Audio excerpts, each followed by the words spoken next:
Hey everybody, we're back.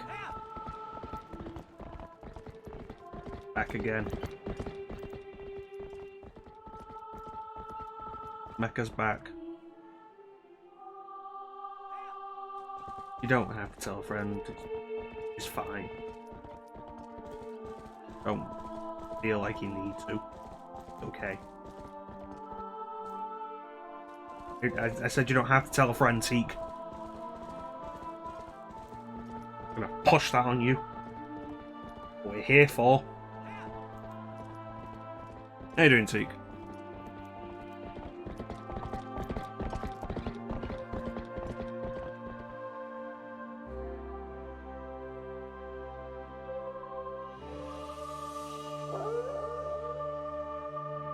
It sounds reasonable, Ninja.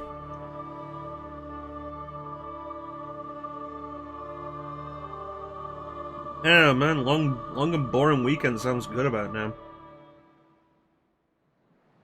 Unless you're away from systems. Chance, how you doing, buddy? So here's a fun thing. It's become a very common occurrence for when I've been finishing my streams to check the Twitch page that I have up, because I have on my computer the stream manager on Twitch and also my Twitch page up, and it's very common for, while I'm not looking, when I finish the stream, my followed list to just disappear after the stream. And this is with the page without refreshing or anything, just all gone.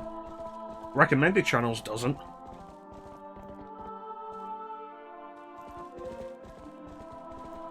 You guys are crazy using your data to watch me. I appreciate it. I appreciate it.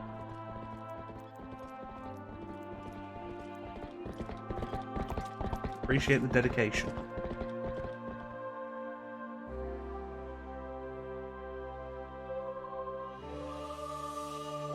I don't have unlimited. I should probably see about upgrading my plan now that my contract ran out and I'm basically just on the same monthly tariff, but I can change it now. I should probably look at changing it. My data doesn't roll over. If I don't use it all in 1 month, it goes back to what is the standard at the start of the next month. Is it weird that Twilight Princess doesn't have a gameplay demo, that it just keeps cycling through the title screen? I feel like that's weird. Yeah,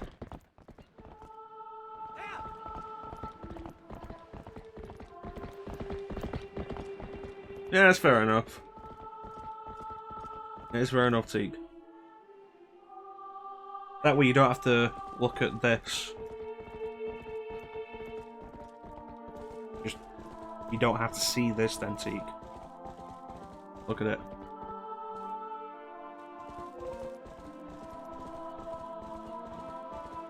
Yeah, maybe the GameCube probably does have something, maybe. It feels weird out of place, because I know Wind Waker did have that. That's good. I'd expect a corporation to charge you for that, because corporations are bastards. It's been 10.5 hours and we've only done 3 dungeons. God damn. Oh, we got all 3 fused shadows, so that's something.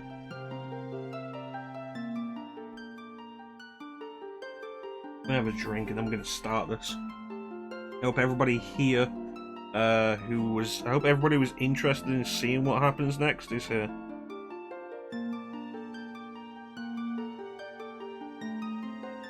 Yeah, you're not wrong about that, Chanson. That's a problem that started with Ocarina. I've said before, one of the main reasons I don't replay Ocarina as much as A Link to the Past is because how long it takes to get properly started.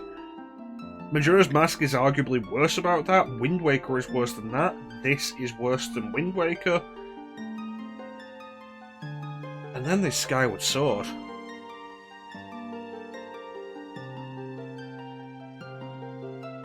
God damn. And then Breath of the Wild happened, where it was like, It takes the entire game to get to a dungeon. Get to your first dungeon. Shrines aren't real dungeons. 10 hours feels a bit much to get to the first dungeon, but I could imagine it being like 4 or 5. Probably 5.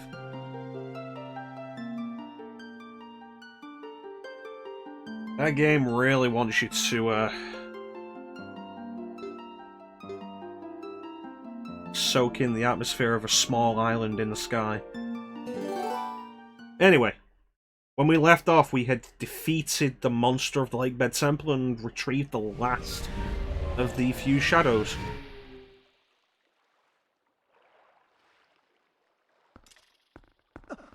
Oh, hello.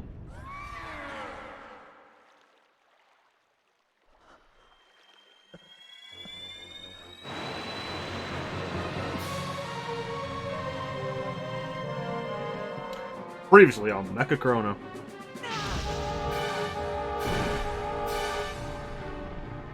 Well, that's good work, Lineru. Sacred beast of this region. Zant doesn't even lift a finger and bam, well, that's that done.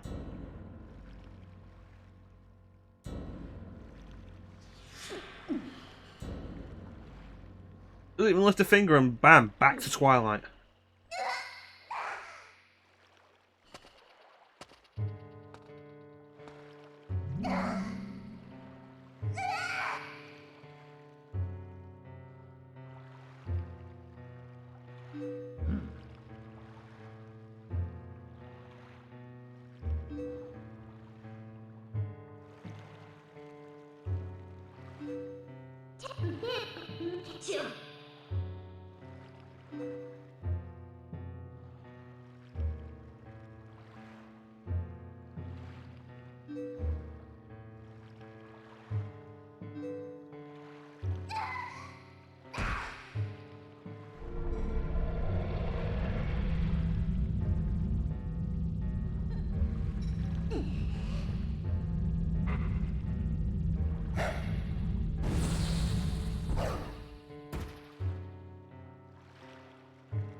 This is probably one of the most effective villain introductions in the entire series.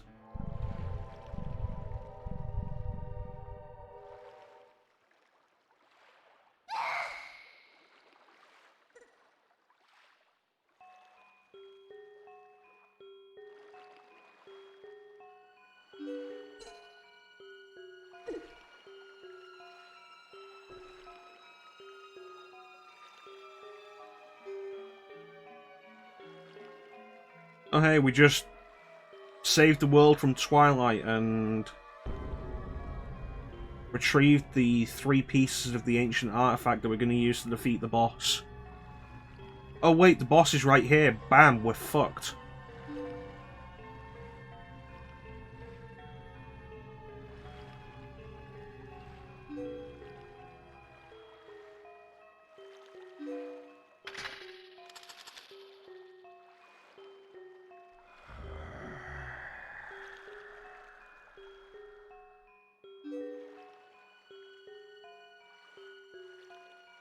I know that's supposed to be Zant's teeth, but because he's not opening his mouth that much and the teeth are that long, it looks like strands of saliva just stuck between his lips.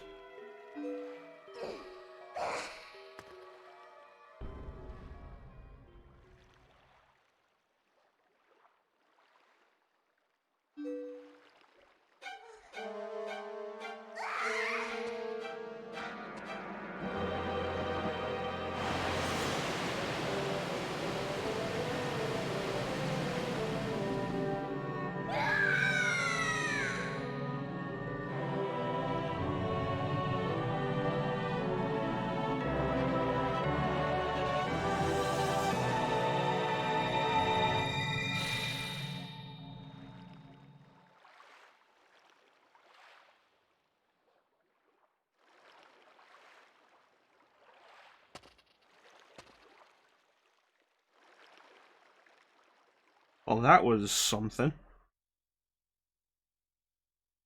All of our work rendered pointless by Zant.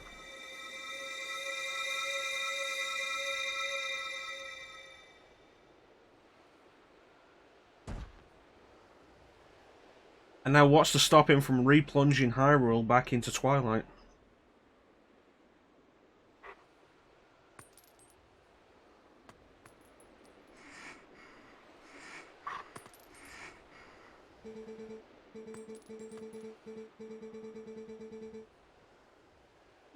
So.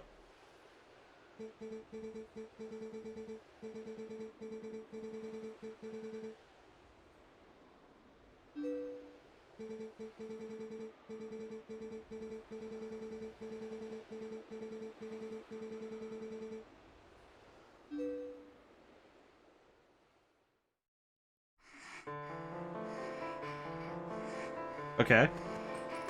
Welcome to the beginning of the second half of Twilight Princess. Because it's not a Zelda game if we don't collect 3 artifacts and then have to collect a bunch more artifacts. To be honest, if you didn't see this coming, you've not been paying attention when we've been doing Zelda.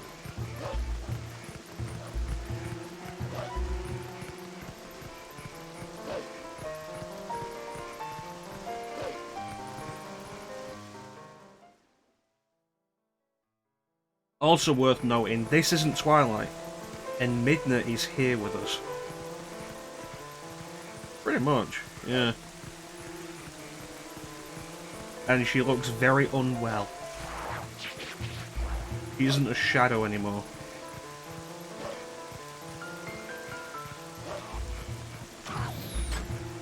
Yeah, she ain't happy about it.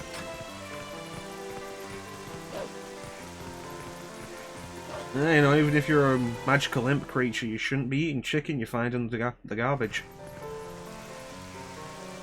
Hello!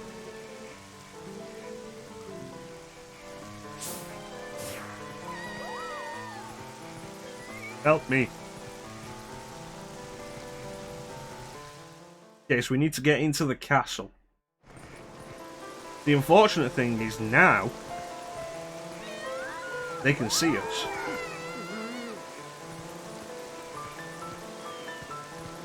Raccoon.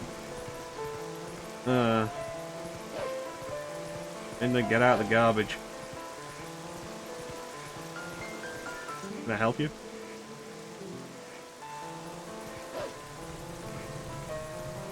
I feel like no matter what face I pull, I'm just gonna scare the humans anyway.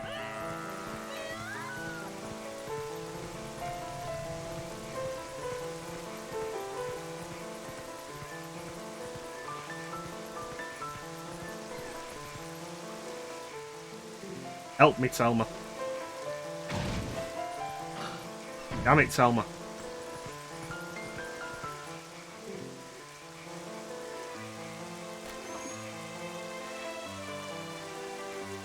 Look out, that wolf has a dead raccoon on its back.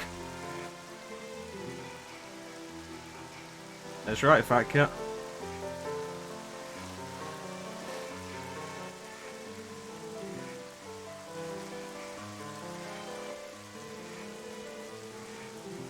Selma and her pet Louise.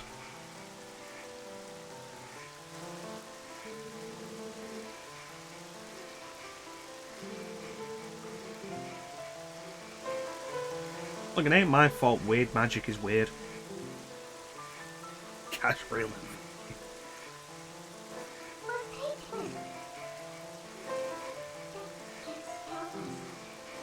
Yeah, we need to get into the castle.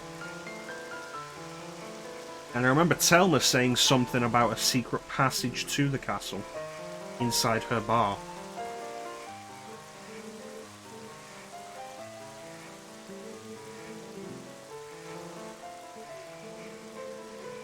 Time to infiltrate Hyrule Castle.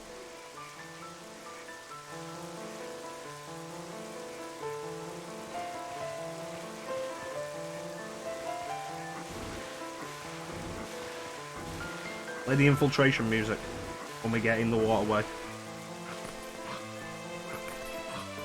But which infiltration music?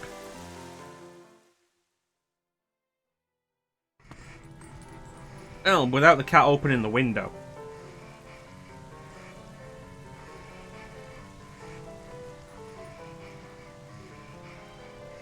Yes, but which Metal Gear Solid infiltration music, Ninja? thing, like, does Zelda know that the kingdom isn't covered in Twilight anymore? Twilight year. City air doesn't suit Goron's skin, it's not on fire enough.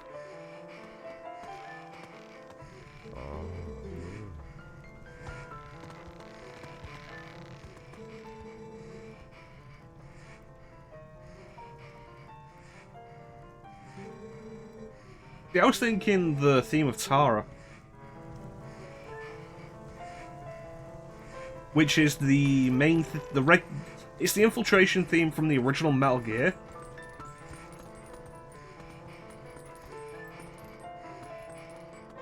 And you probably know it best from it playing in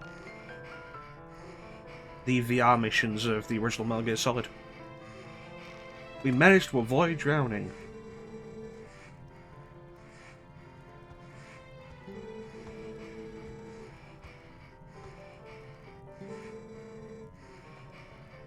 Yeah, that makes sense. That does make sense, Jansen.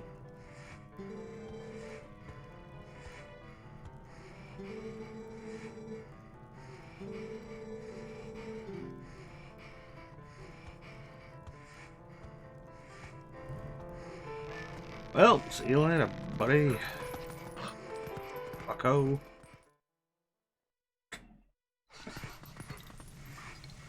Oh, yeah, no, this is how we get in here, then.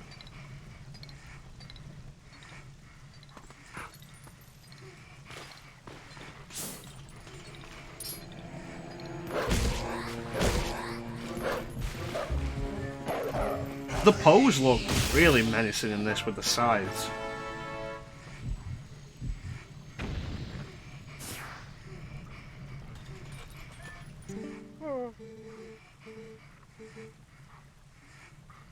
Wolf Link is a lot lighter than he looks.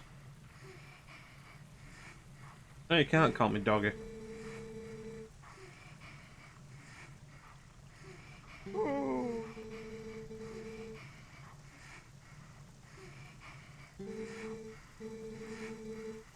Yeah, so this is the Twilight Princess replacement for the Skulltulas. The gold Skulltulas. Which is weird.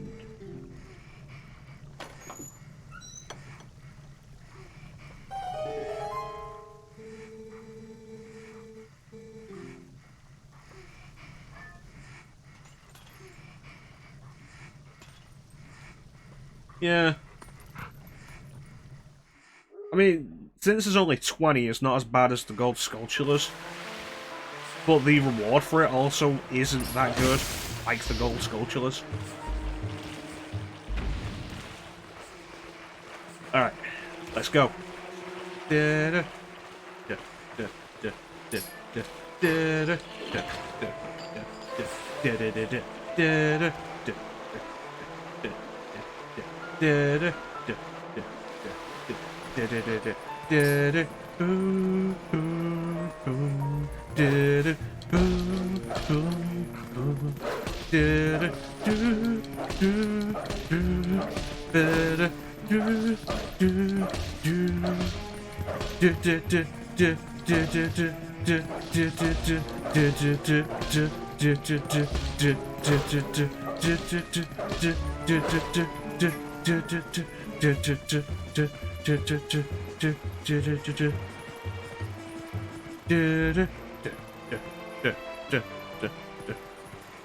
Rupee tit greed, man. Jeez. Yeah, I was saying this before when we encountered the Skulltulas in the Forest Temple. Like, I forgot they go so hard on the spiders in this. Like, gold Skulltulas in Ocarina. Nah. I don't think they appeared in Wind Waker, and then we get to this. Like, Thanks, Nintendo, could you not?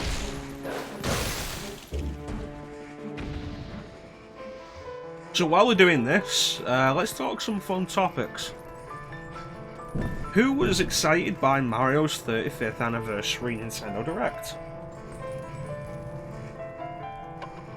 Yeah, no spiders in Wind Waker. I didn't think so. See, hairy spiders don't bother me. It's particularly like spindly spiders. That's what gets me.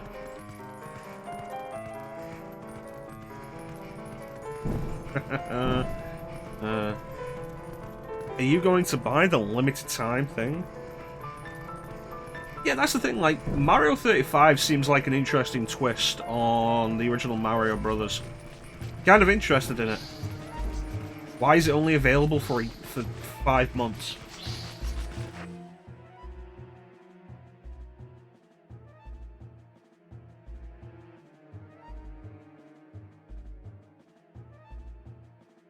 Yeah, available till March 31st. It sounds nice of you, Chanson. Although,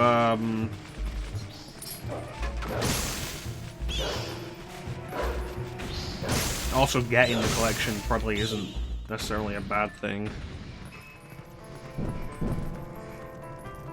Yeah, the AR Mario Kart seems interesting, but my big concern begins with the responsiveness of the carts. And like you say, Teak, who has the space? And beyond that, the pricing for it came out today, it's £100 per cart. And you have to buy the cart with it. The actual game is free to download. You gotta buy the cart pack. It's £100 each. It's like, you know, I feel like if you've got that space, buy yourself a remote control car. And fuck Nintendo.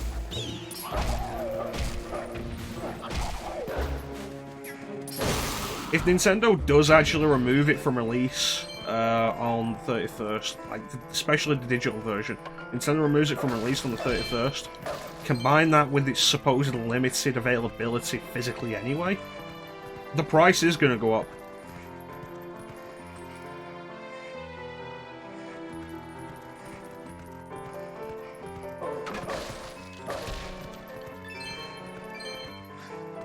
Like I say, my big concern with those cars is specifically how responsive they are. Wouldn't be new for Nintendo to embellish the hardware in a trailer.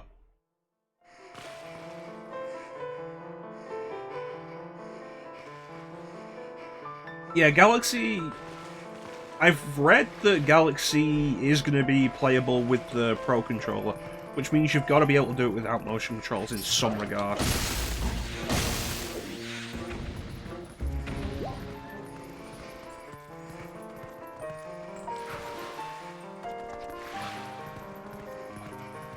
There's like the price of it combined with the fact that it's only available until the 31st.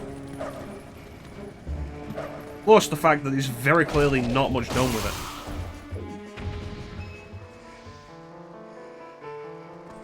That's the thing, you don't even need to play it on an emulator, Teak. Don't forget that somebody ported it to PC earlier this year.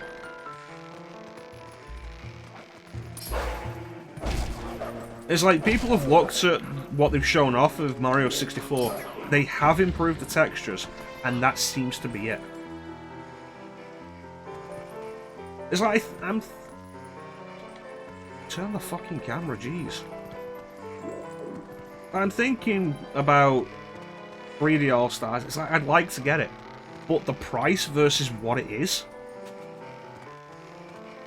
You're right, no. I've got Mario 64, I have it on Nintendo 64, I have it on Wii, I have it on Wii U.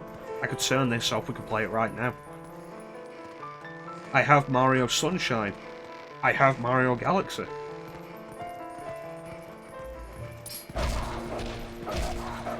It really isn't. It's like the thing I've been saying for the past couple of days, like, when you can compare anyone to Activision and Activision looks better, it's kind of a problem. But again, we come back to the Crash and Spyro remasters. 3 games fully redone, and at launch were, I think, like £35. Full price, £35. And Nintendo's like, here's a collection of 3 Mario games. We've basically done nothing to them. That'll be £50.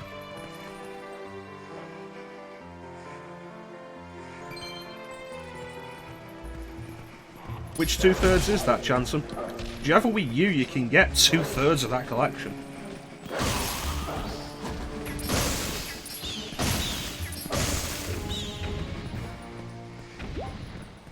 Yeah, it's the ridiculous thing is that people keep letting Nintendo get away with it. Like, that's the worst part. They keep getting away with it because people keep buying it. And there are people defending this shit. And that's the worst thing to see on the internet. People being like, oh yeah, no, gamers just want to complain. Like, it's worth complaining about. None of this is a good idea. And if anybody else did it, they'd be lambasted for it.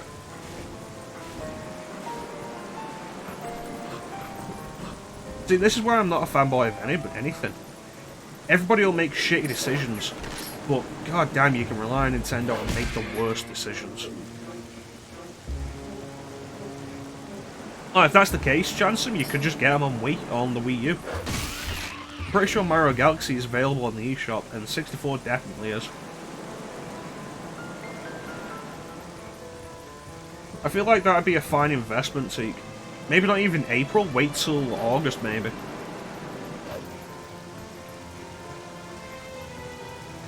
More than anything, like, we talk about the quality of the stuff though, and the main thing I want to know is how do they control?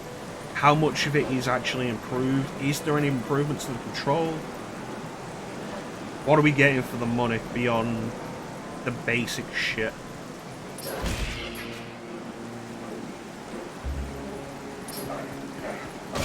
Yeah, that's actually a question. I wonder if Nintendo has taken it off the eShop.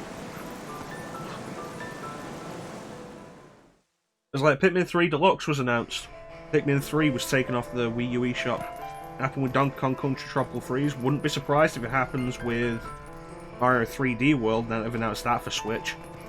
And with this collection, I wouldn't be surprised if they take Mario 64 and Mario Galaxy off the Wii U eShop.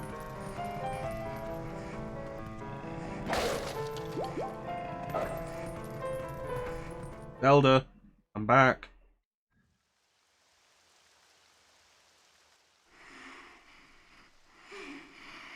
Well, do you know, she did actually leave the room.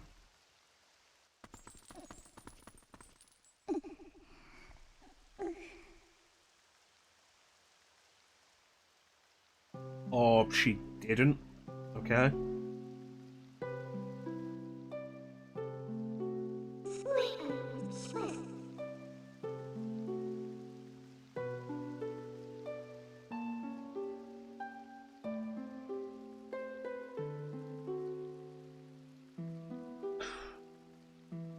See, this is the whole thing I mean with the Switch should have had some kind of Wii U backwards compatibility.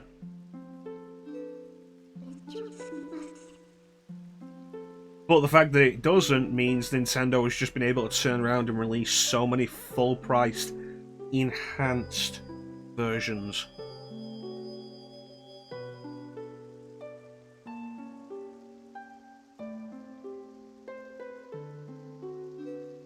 Oh no, not evil powers.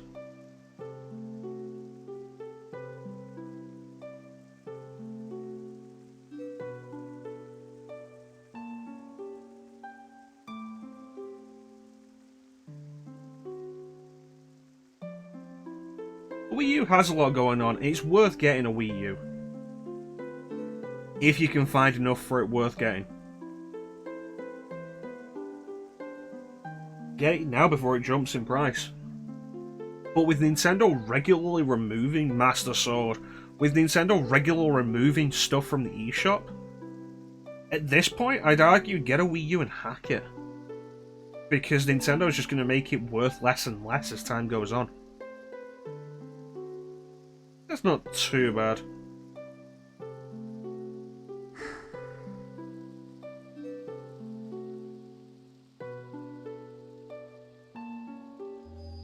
Ah, you have a Triforce. Yeah, pretty much. You split it into threes and it's $20 per game. Here's fun things, like, there was the thing of the opening screen for Mario 64 has Press Plus instead of Press Start, so they've changed that to match the Switch controls. But the Mario Sunshine footage still has the GameCube X. But it turns out that it's not going to support a GameCube controller.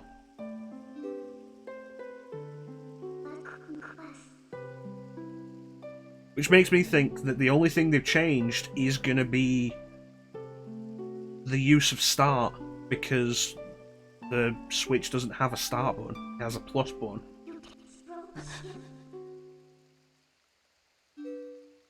The Mirror of Twilight.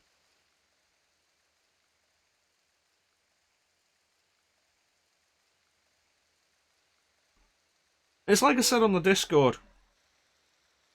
Coming up in February, the 35th anniversary of Zelda. I look forward to Nintendo porting Wind Waker HD and Twilight Princess HD to the Switch and then charging full price for them.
I really wish Midna didn't have a visible belly button.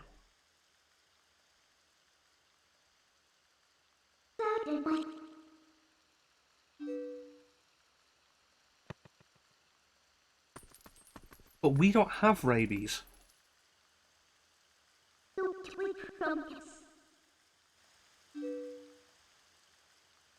I'm not entirely sure it's made clear what just happened, but I think Zelda gave Midna the Triforce of Wisdom.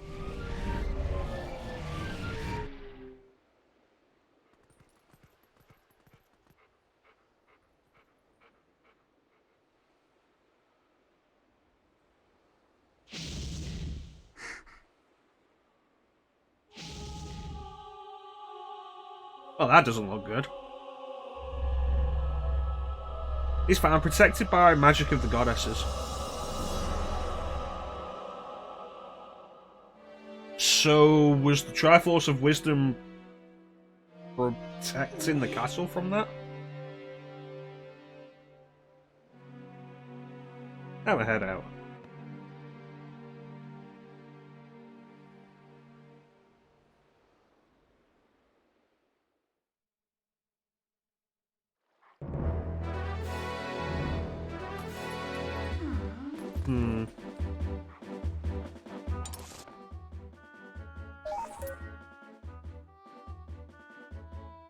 Zoom out, and we need to go back to Farron.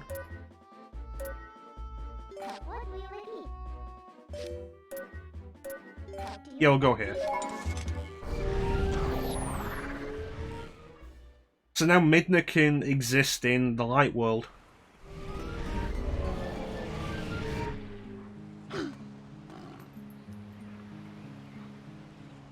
Yeah, I really wish Midna didn't have a visible belly button, because it really just conveys the fact that she's naked and it bothers me.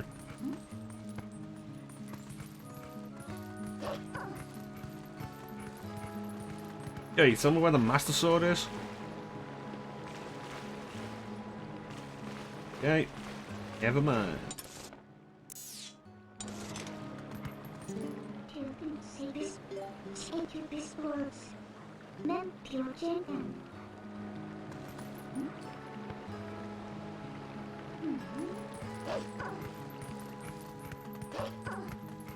Nintendo never would have done that.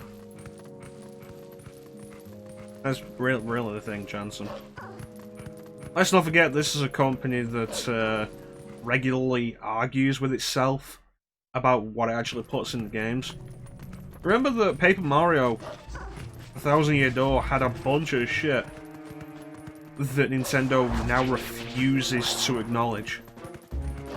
And when they released it in America, even though it was past Nintendo's censorship days, they still censored it. Like that chalk outline of the toad.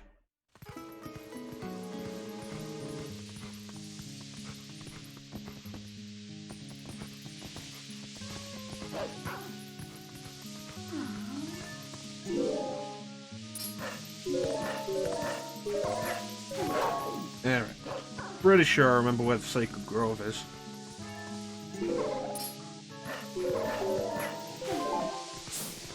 Oh yeah, they're opposing the world now.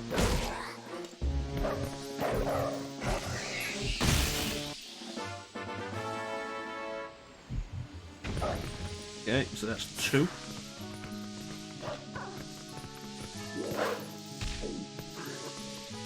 Hell, I pressed the wrong button.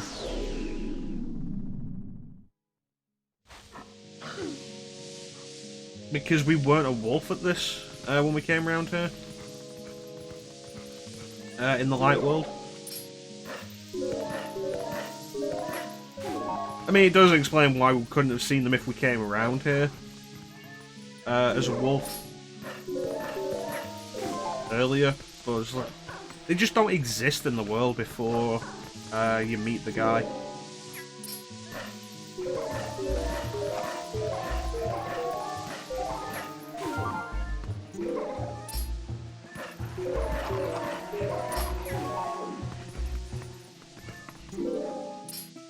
Possibly.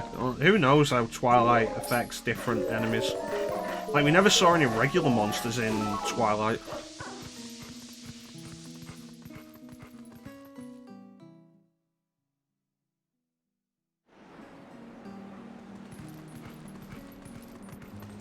Really should have just walked here, shouldn't they?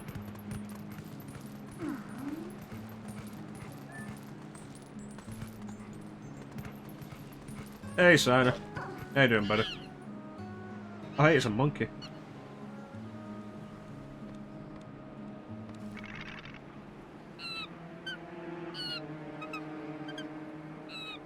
Oh, these are new.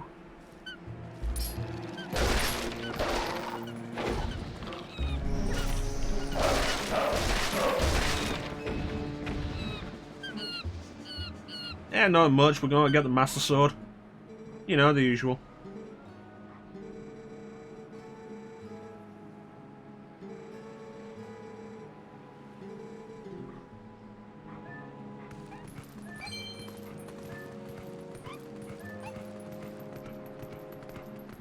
Just, You built your time.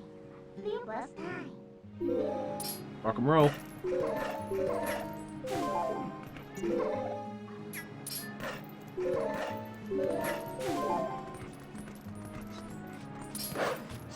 Yeah, Princess gone.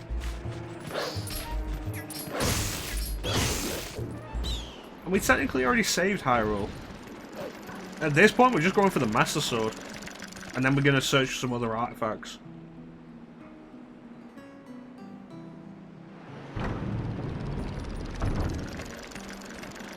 And maybe eventually...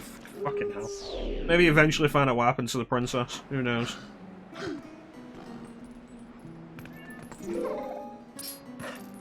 Yeah, you didn't have to put me back here to make me do all of this again.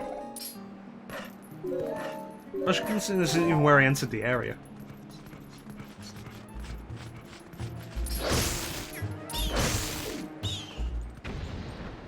Come on, there we go.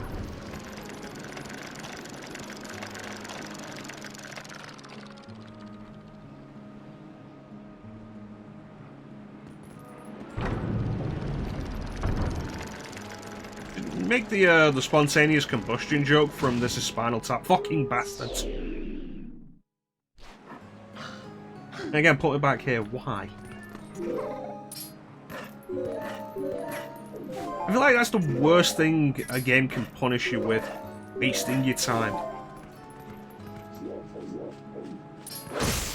Oh, did you mess something up? Well then, we're gonna waste your time.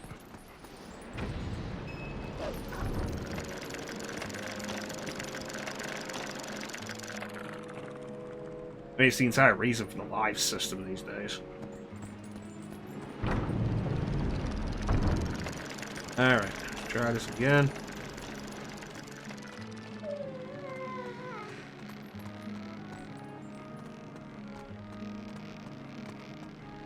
Alright.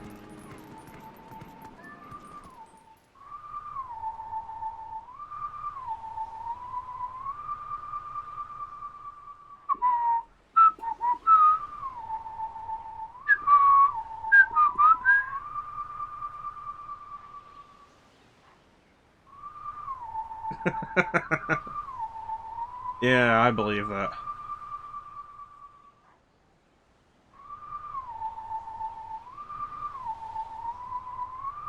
Prelude of Light. That's what it is. Up, down, middle. Up.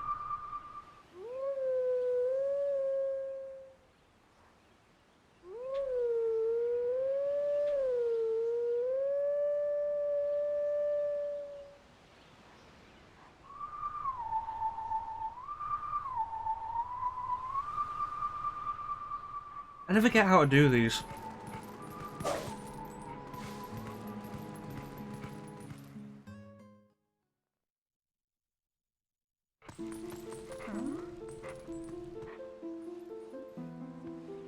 Yeah, it's definitely Prelude of Light. It's the only warp song that's 6 notes.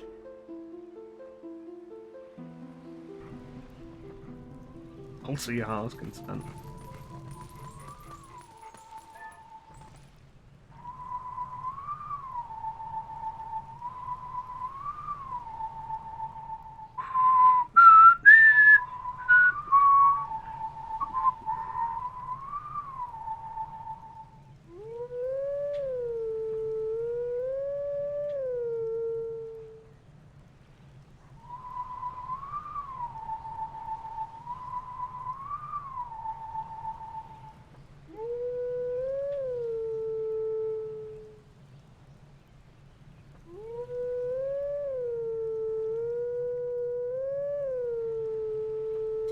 Yeah, I have no idea how to do these. Serenade of Water.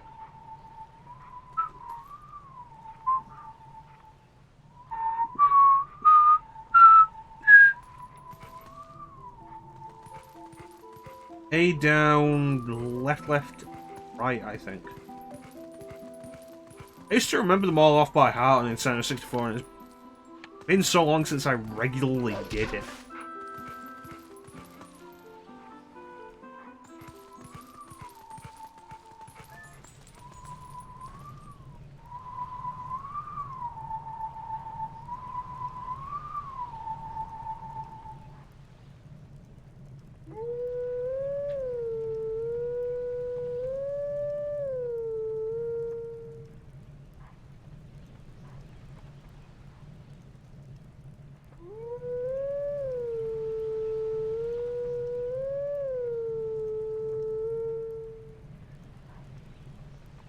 I've done it a few times in the past few years.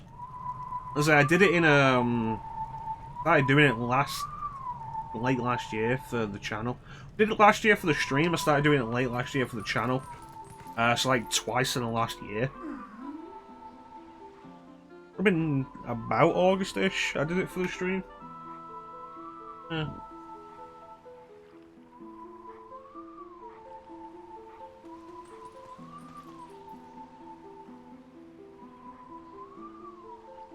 Plus, you know, I've had that thought of doing the, try to do it in one sitting recently. It'd be nice if the game ever explained to me how the fuck I'm meant to do that. Because that's irritating. I hate it when games throw mechanics at you and then never explain them.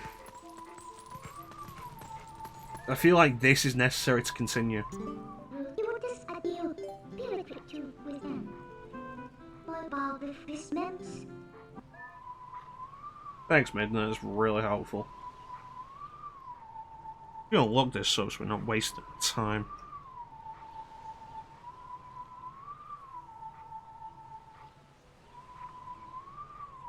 How to deal with the Howling Stones.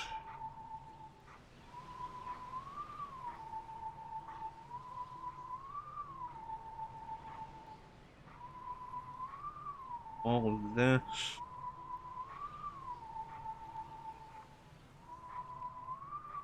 Go.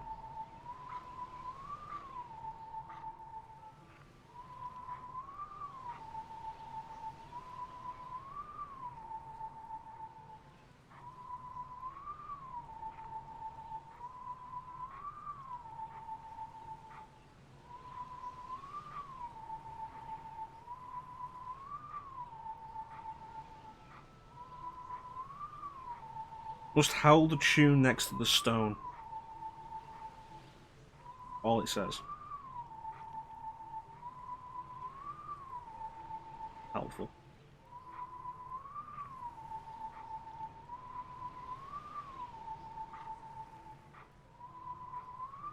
I've seen schmucks.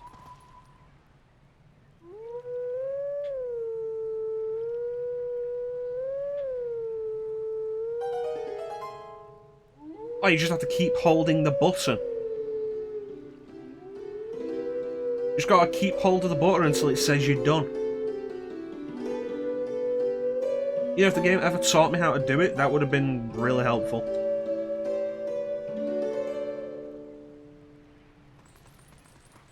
Yeah, no, we'll force the super guide and a lot of shit, but tell you how to actually play the game? Hello, Skull Kid. There's the interesting thing with Hyrule Warriors. Skull Kid is Skull Kid from Majora's Mask, but a bunch of his moves come from this Skull Kid.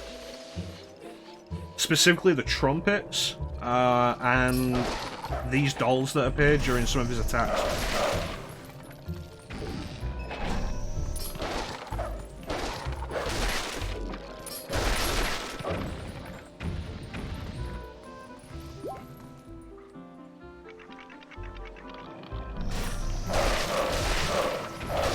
I do like that it plays Saria's song here. Well, the exit's gone. Well, the exit's glitching.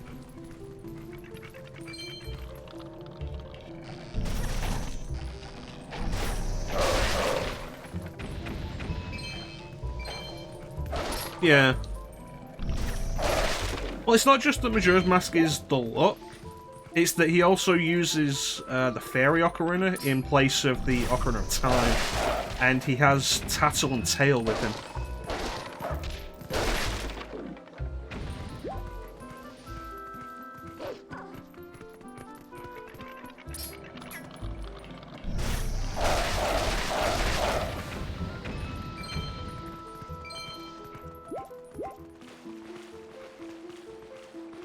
Remember back when the Majora's Mask DLC was announced for Hyrule Warriors, people were like, oh, Young Link and Skull Kid. And then it wasn't, it was Young Link and Tingle. And people were not happy about that.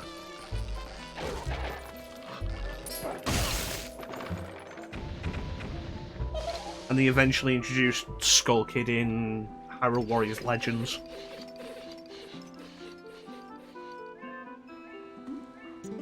You want Midna?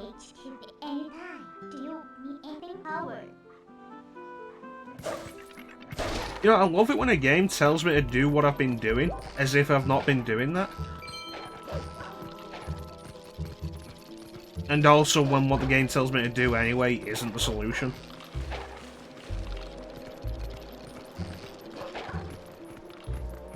Someone's happy with Tingle. Tingle's weirdly popular in Japan.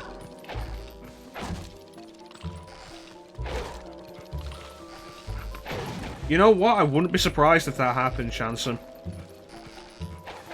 We know there are many dedicated Zelda fans out there, so we've decided for the Legend of Zelda's 35th anniversary, we're gonna put Tingle's Rosy Rupee Land from the original DS version onto the Switch. We hope you'll all enjoy this game, especially since it never came out in the US before.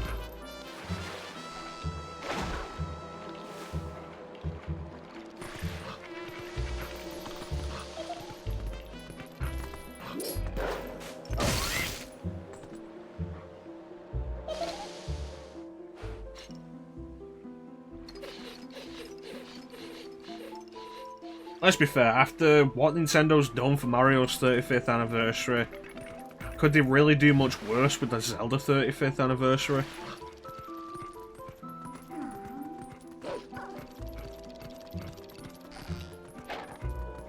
Like, this whole thing that... what's the best thing Nintendo's done for Mario's 35th anniversary here? Oh, they gave us Mario All-Stars on the Switch. Super Nintendo system service thing. It's like, oh great, you put a game on there that you should have put on months ago and have been weirdly holding back for years?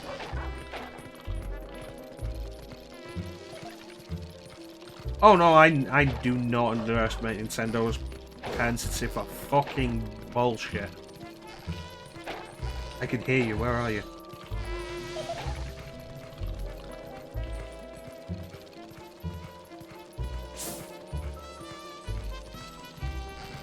You can be above, aren't you? Like Mario All-Stars, the game that Nintendo decided would be good enough for Mario's 25th anniversary. Yeah, the best, I would argue the best thing is probably Mario 35 if it wasn't limited. For absolutely no reason.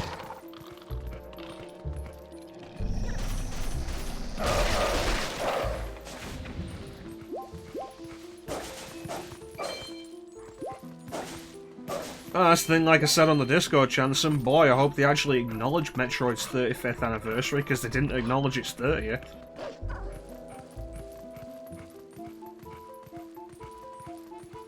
There you are.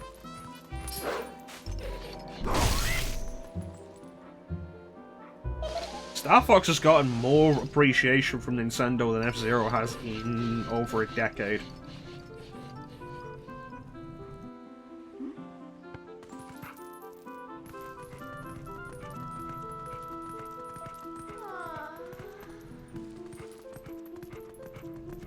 Is this the puzzle?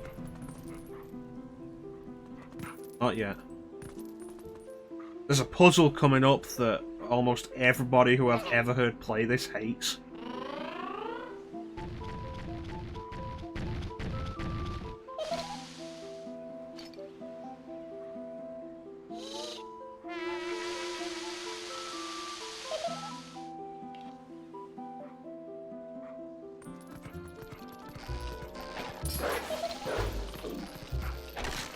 And where are you gonna go?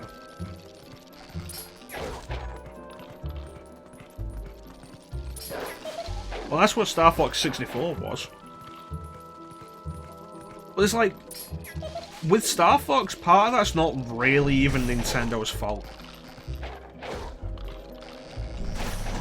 I remember when Rare did Star Fox Adventures and it was something different, and a lot of people just complained that it wasn't Star Fox 64 2.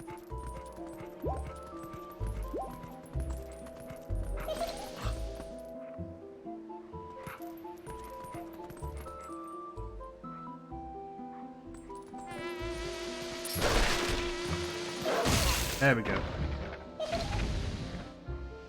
I didn't like Star Fox Adventures. I thought it had a bunch of problems. But I also didn't play Star Fox 64 until years later. I didn't like it for different reasons.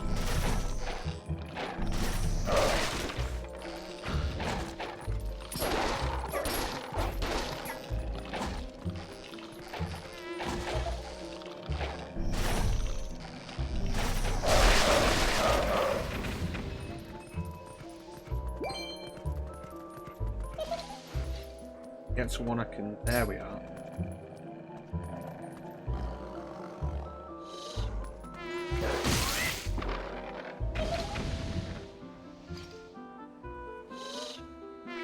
We really need to do this again.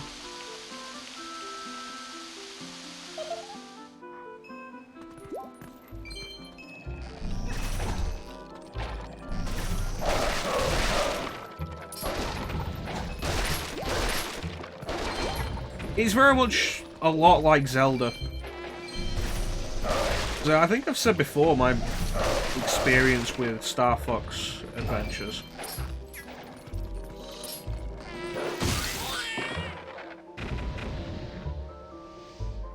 I was playing it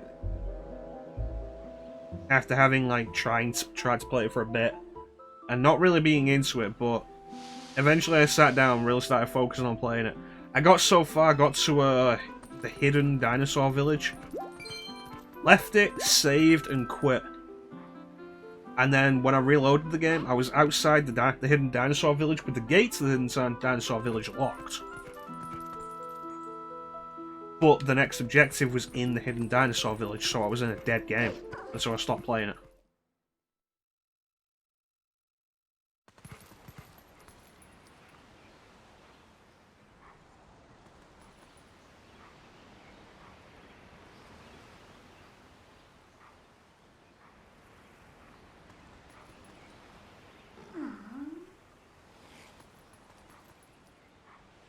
I've not really looked up if anyone else has ever experienced it, but it was a problem for me, so...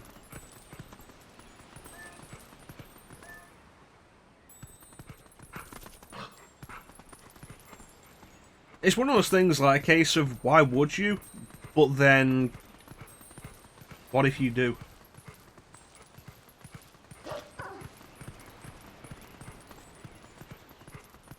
You got any good ones for us, Chanson?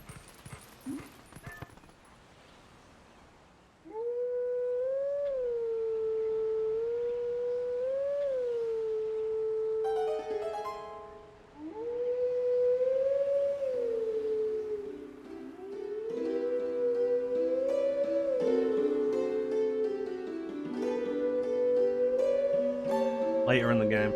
I'm not going to try and do them. Just like, you got any interesting ones that you could tell us?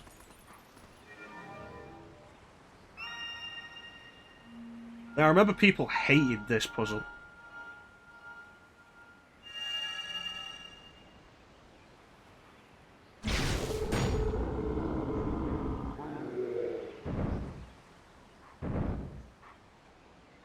Ah, fair enough then, Chanson.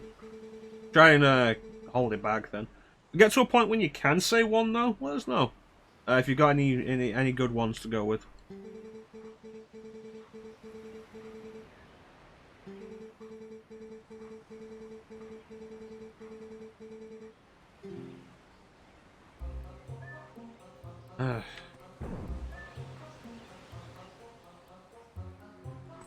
That's fair enough, Chanson.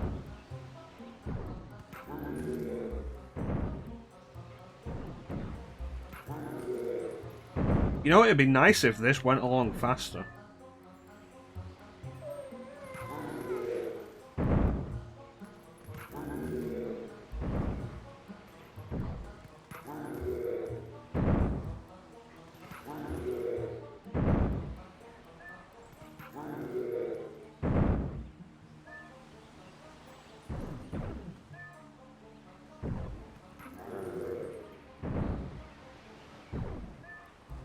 Alright, I've gone and screwed myself here.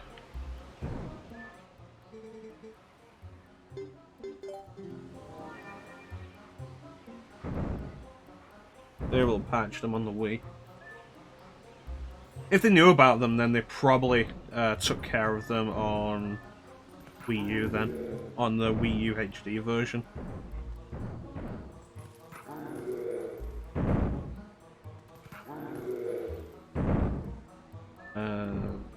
This way.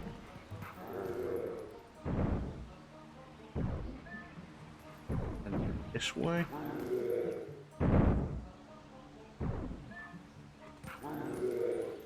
So really what we're going to end up doing here is just messing around until we eventually end up where we want to go.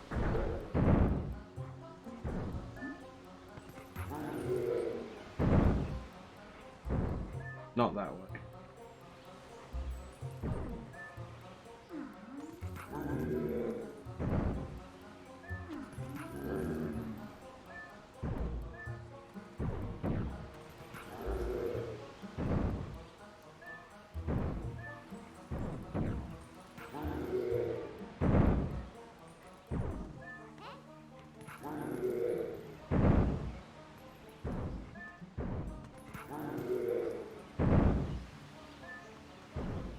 I debated doing one of the Professor Layton games on stream one point.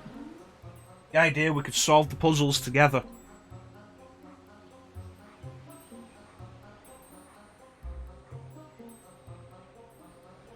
Then you remember like what Professor Layton's like. Yeah. Yeah, basically.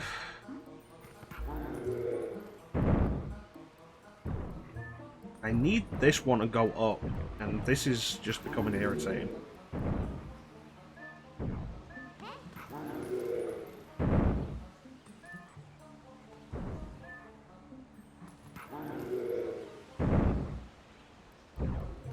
Go in this direction.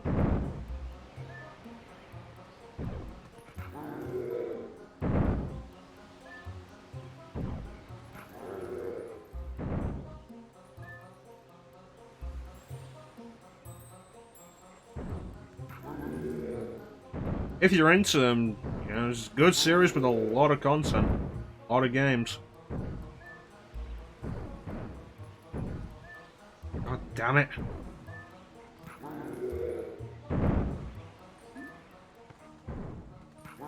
Never did Ace Attorney versus Phoenix Wright.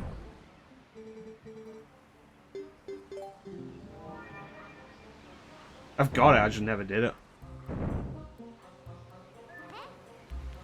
That said, I was partway through Spirit of Justice, and I've just not continued that.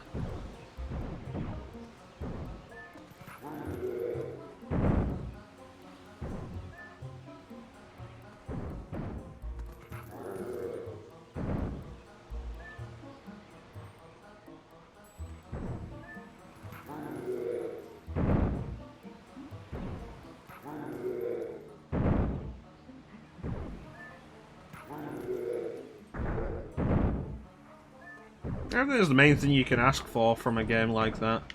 Just to enjoy it. Always a difficult thing with a crossover.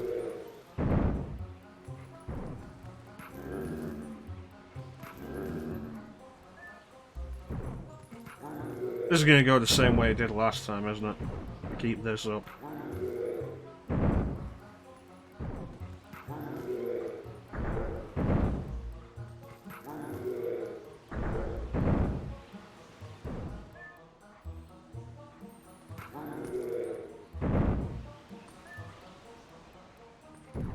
Okay, this way. Then...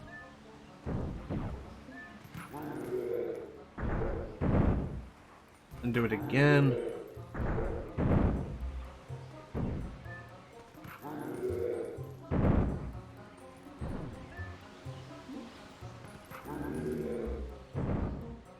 Separate them a little more.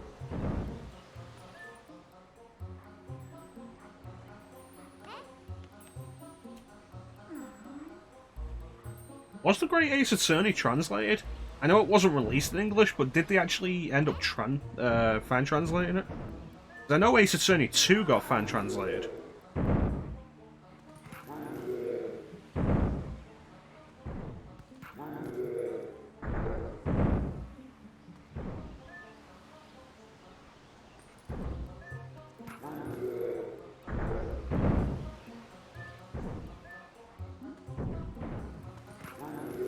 You think so? Yeah, because I know Gyokuten Kenji 2 got translated. The fan translation called it Prosecutor's Path. That's fair enough. I think the big problem with them actually putting out the Great Ace Attorney in English was that they spent, like...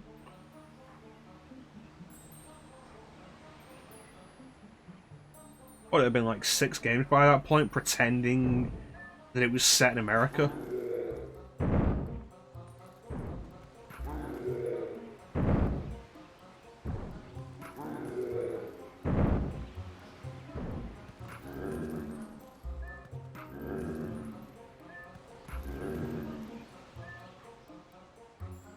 Reminds me of that awkward zombie comic about Ace Attorney.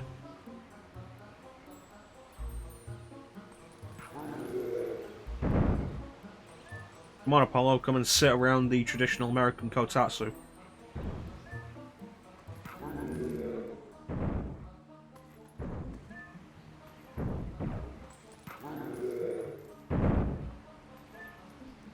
Eat your hamburgers, Apollo, while they're there with rice and chopsticks.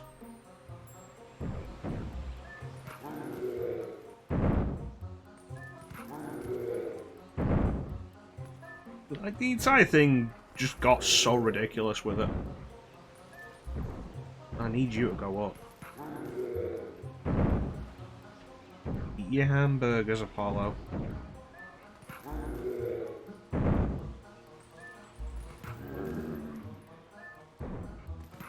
Join us around the traditional American kotatsu.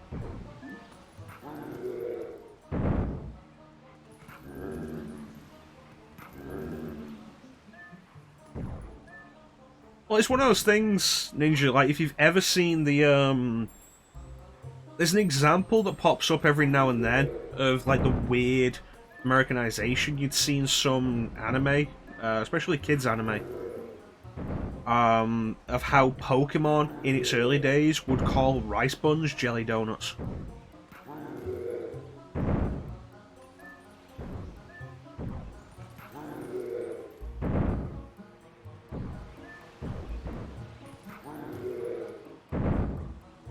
Later on, they just started, like, digitally airbrushing Japanese foods out. There's one you can find of a giant rice ball rolling down a hill. And I think Brock catches it. And for its English release, for its dubbed release, they digitally removed it and replaced it with a sub. Like a big foot-long sub. It was unbelievable.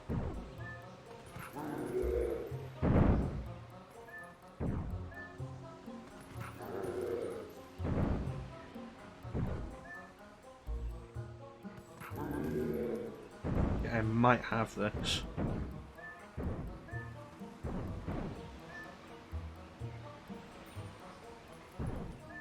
I do this again, I think I've got this. Yeah, somebody made jelly donuts look like that.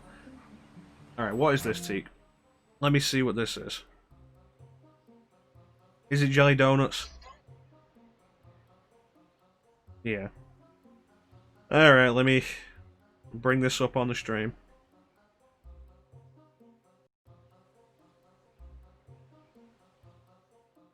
These donuts are great. Jelly-filled are my favorite. Nothing beats a jelly-filled donut. These donuts are great.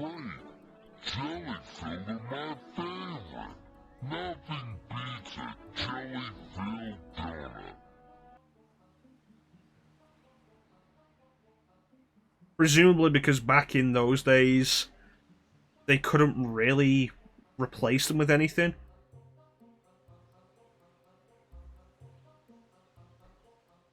They didn't really have the editing tech for it.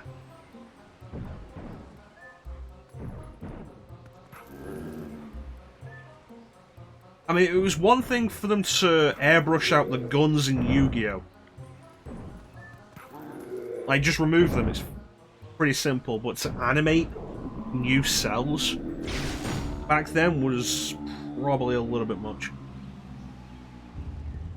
Alright, we finally did it. We proved we are worthy to wield the sword of evil's bane.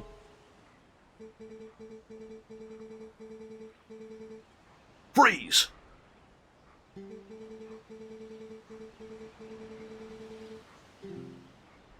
That's what the whole... If you ever watched Yu-Gi-Oh! Abridged, that's what the joke of Invisible Guns was about, because 4Kids had just, like, airbrushed all the guns out.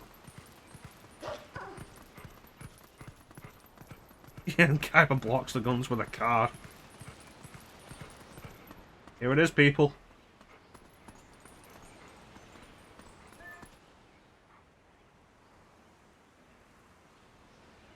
Play that classic Master Sword pulling out theme.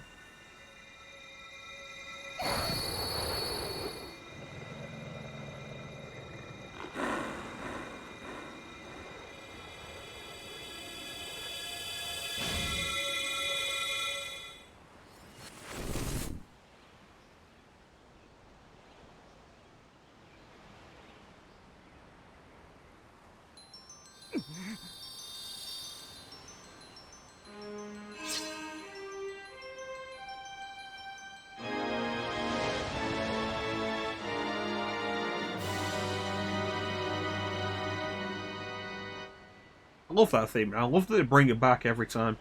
Right. You would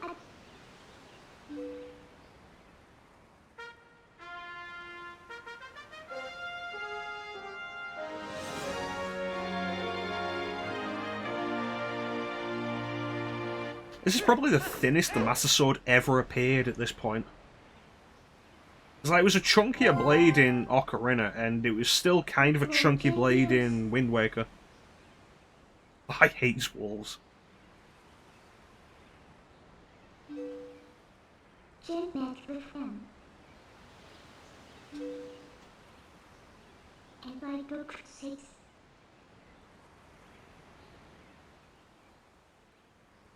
was only 3 days before his 18th birthday. Presumably 18. Well, if we leave it here, some kid might find it. Was your what we want all in time? How much punctuate their power? That's one of my favourite things in Die Hard with a Vengeance. Of like, yeah, no, we solved the puzzle of the 3-gallon jug and the 5-gallon jug. And disarmed the bomb. And he's like, we can't leave it there, some kid might find it. So they go and give it to this group of cops, who's actually Simon's men. It's actually Simon's men disguised as cops. It's like, yeah, no, thank you. And then one of them leaves it on the side. I was like, what are you doing? Like, and the other one's like, what are you doing? Some kid might find it. Die Hard with a Vengeance is great.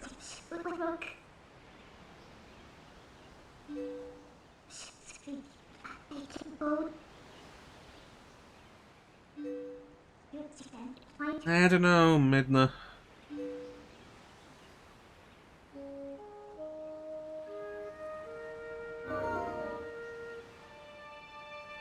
I also want to know at what point did my tunic get put on, because I was wearing the Zora clothes last time we were human. This could kill you, Link.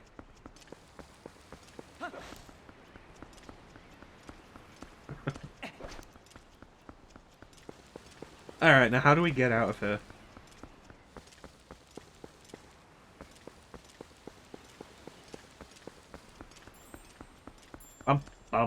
Ba ba da da da do. Ba da ba da bow. Ba da ba da ba ba do. Ba ya ba da ba. Ba da ya ba da ba.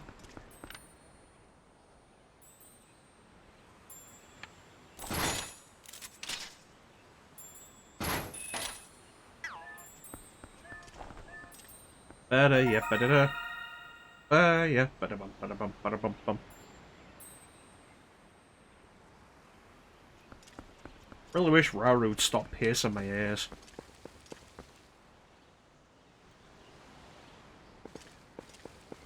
I mean, I said that for a while, and then Awkward Zombie did a comic on the whole thing of, like, Link coming out of, the suspended animation and suddenly having bigger, like, he had tights on now, his tunic was bigger, and his ear had been pierced.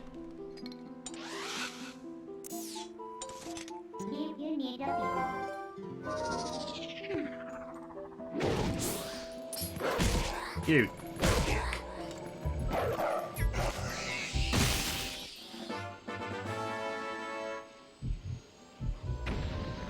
It's like my main thing was always that the ear was pierced. Everything else, yeah, whatever. My main thing that was just like, this is a little weird, was that the ear was pierced.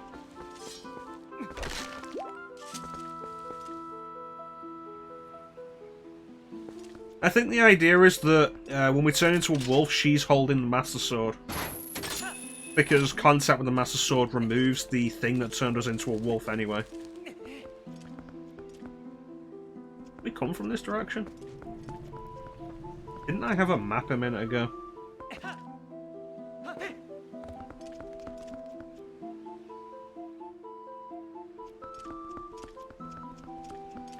Sacred Realm is king. No, it's just Rauru's bored. You spend all that time in the Sacred Realm alone. Those things to you.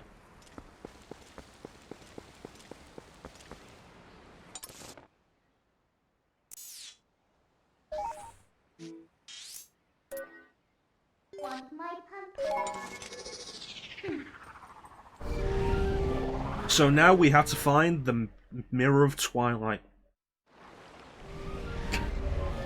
This kid's just been dumped here, what do I do?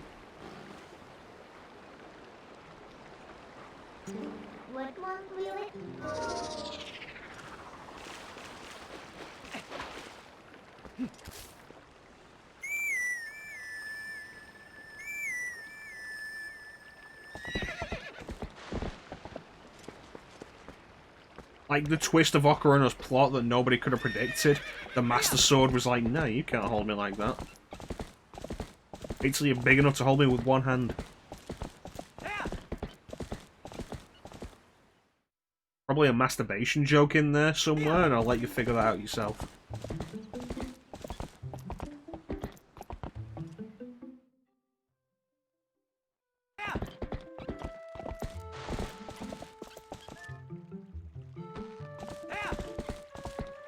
So, we have to find the Mirror of Twilight, and the question we end up now with is... where is it?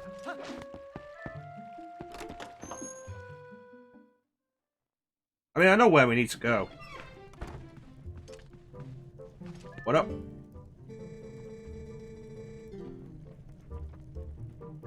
Okay, you got anything else? Okay, never mind.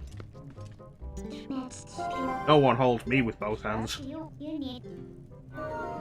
She's only pregnant, it's not going to scare her that much.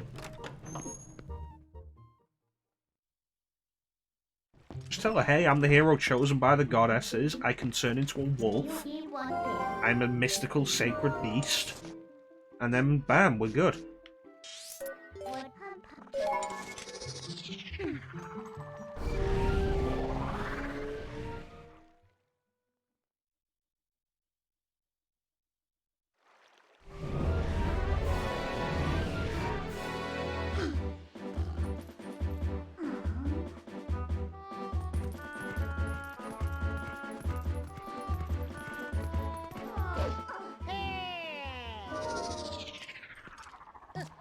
I don't like that the postman can identify me as a wolf.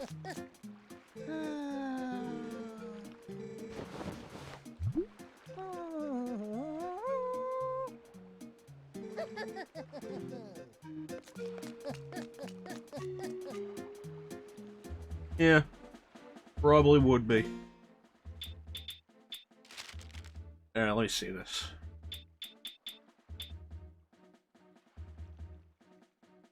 These guys will be powerful allies for you.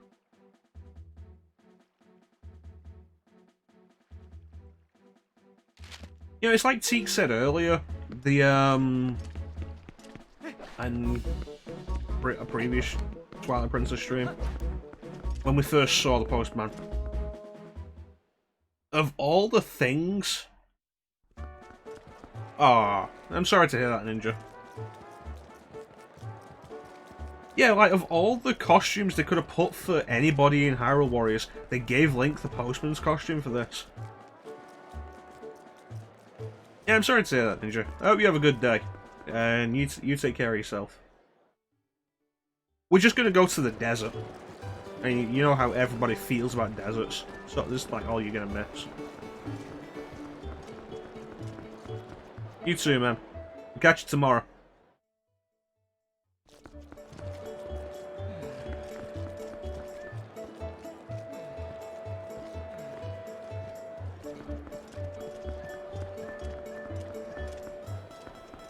Take care, Ninja.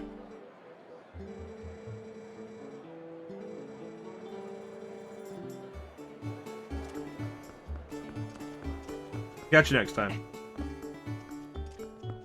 Alright, let's go meet these powerful allies.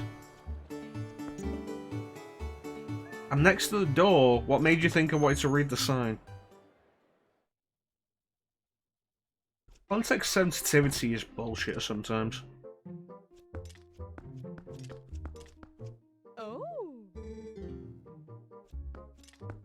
Hey, you remember that wolf that came in your bar a little while back and that you kicked out? Sleep with one eye open, Selma. Hey.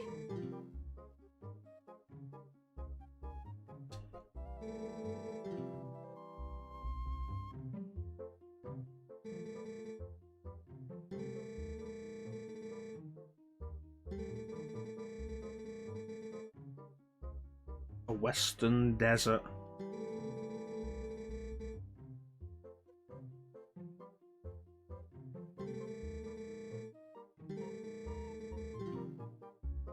Alright.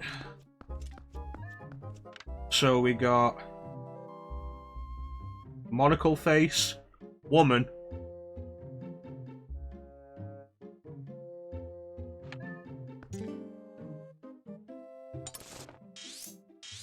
Hi. Think highly, you say?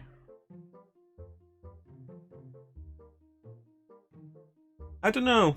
I don't know. The Gerudo aren't really mentioned in this, and the desert is just kind of empty. Russell, take your helmet off, you rude bastard.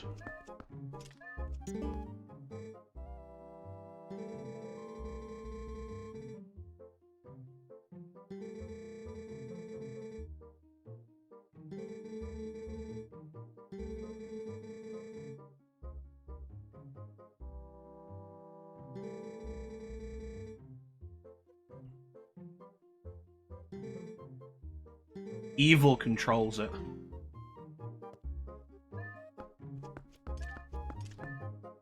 Hey.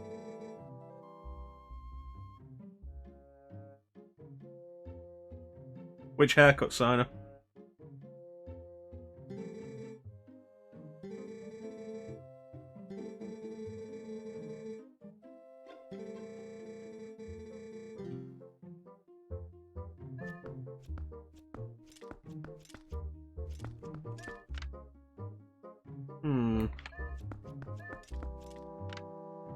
I don't know, her nose doesn't look prominent enough for... Her nose doesn't look prominent enough for her to be descended from the Gerudo. Because, like, that was one of the main visual features of the Gerudo. Their noses were huge.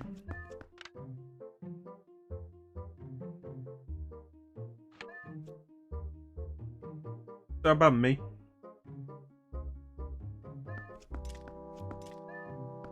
Russell, take your helmet off.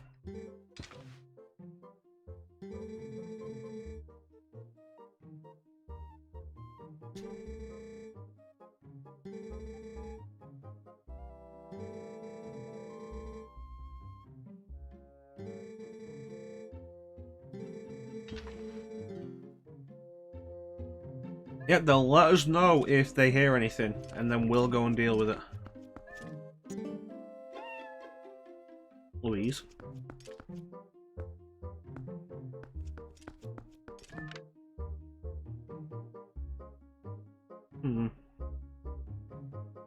She is probably the closest to Impa we get in this game. It's weird how consistent they are with Impa. Some games have Impa, some don't.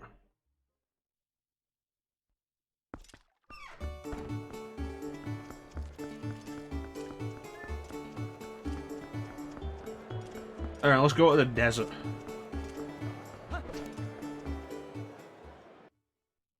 Yeah, she doesn't look like a Gerudo in any case. The nose is too small. Alright, Lake Hylia. Oh, bless one.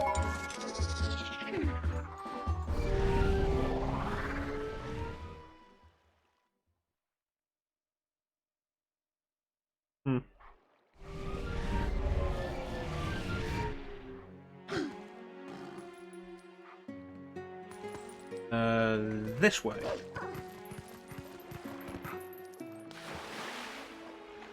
This way. Get out of the water. Get out of the water. So the desert is up there. We could actually see it earlier when we were shot out of the cannon. And it does lead to an interesting question of what happens to the Gerudo? Because, like, the Gerudo were in Ocarina of Time, they were the Gerudo Pirates of Majora's Mask. But then after that, they didn't appear properly until Breath of the Wild. With no indication of them existing at all in Wind Waker, Skyward Sword, or Twilight Princess. I mean, they were in Four Swords Adventures, but I wouldn't count Four Swords Adventures.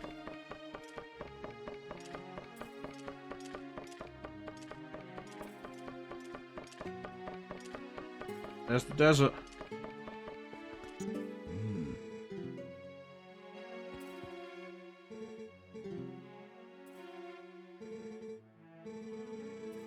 Let's be fair, dude.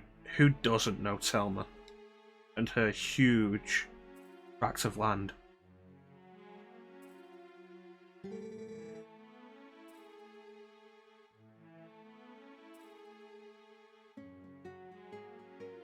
You have to ask, like, how many of the Gerudo would have followed him into that?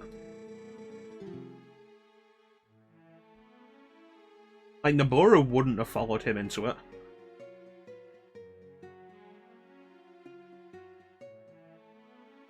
And Nabooru held a good amount of authority within Gerudo, the Gerudo herself. Though, to be fair, your explanation is like the best one that we'll probably ever come up with. Big.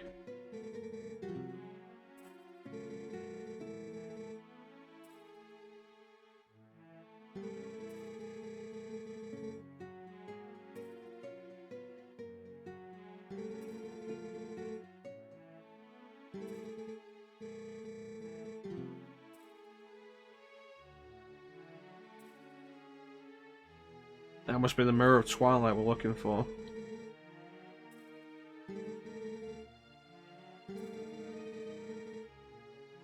Well, is anybody else going to do it?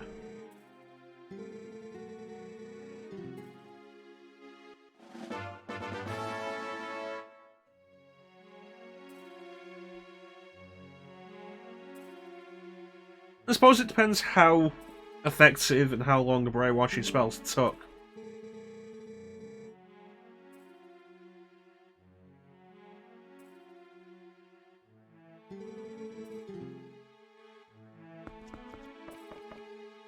Plus, you have to imagine Ganondorf also held a lot of authority himself as the King of Thieves.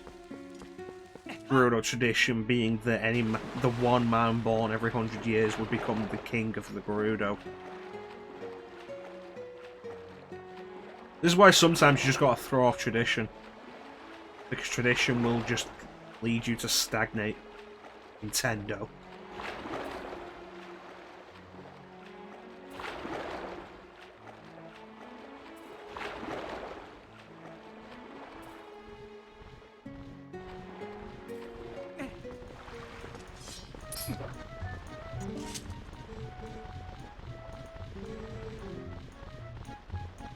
What did you think as my good power?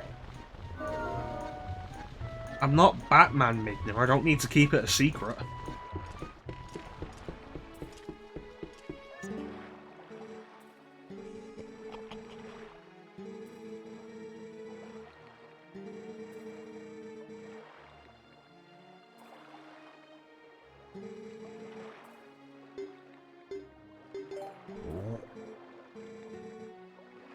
A cannon.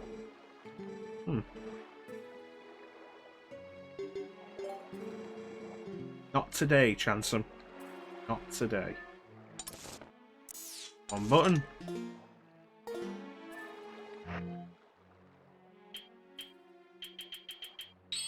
Go.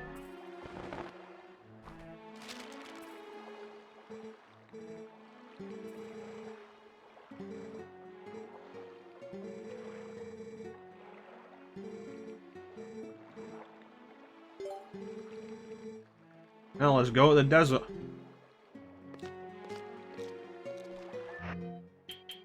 I'm gonna put my boomerang on there. I doubt I'll need the iron boots, so gonna put that here.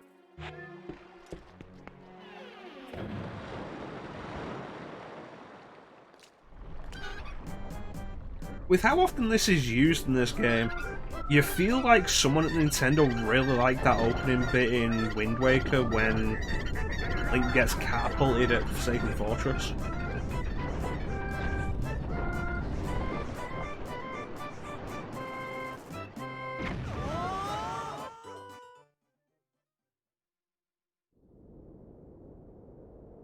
I love how it just skips over us landing. Yeah, no, we landed safely, it's fine. Don't ask questions. Let's and then. What's up, Midna? To mem to ear. The creature with your house. Yeah, it was a great darkness that doomed This many works people. with doing house. Look and Dewey could say mem at Jane ear.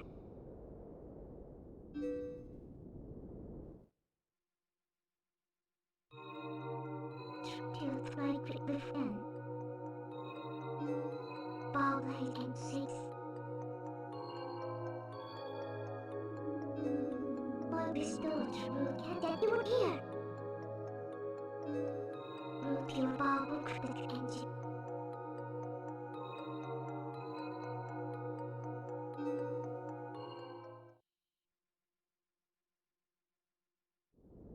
Smack at to them. The pure house. Later will pick you.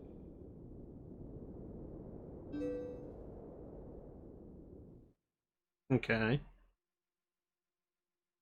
For you a ball cat ball Dewey ends.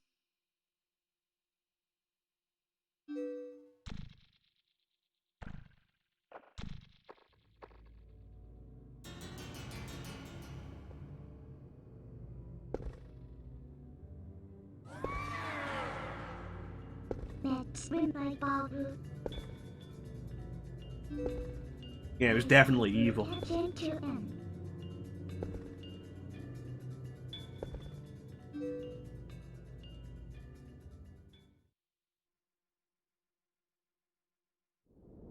Lift the ear. Christian and pure could write the good ear. This story sacred end. Could Captain ear. Okay. Light to do. Midna, you're making me a little uncomfortable.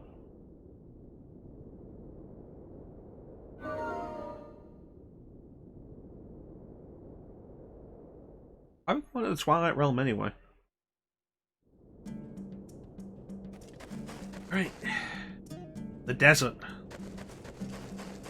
That for some reason is just right next to the lake.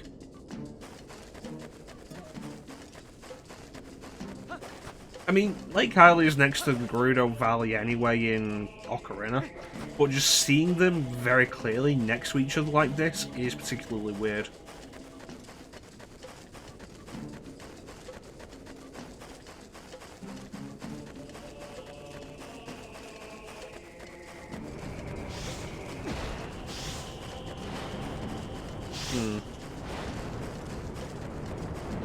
Okay, so that's gotta be our goal.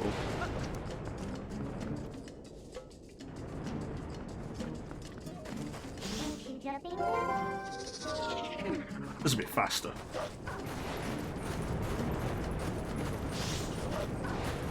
Plus, this way I don't get sand in my boots. I don't want sand in my boots.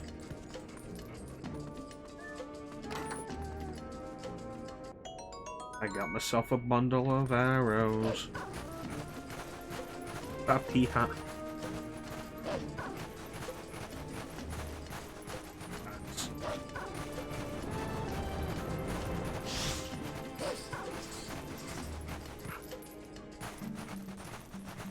I'm gonna assume that gate was there for a reason.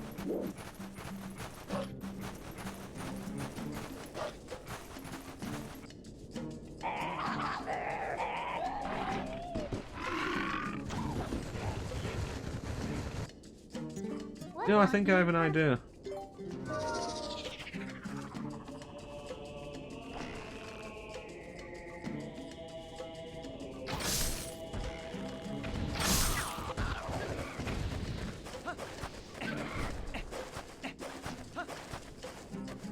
Come on.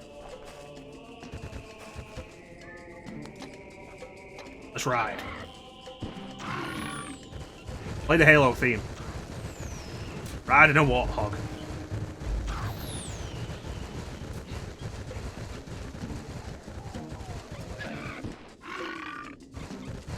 I gotta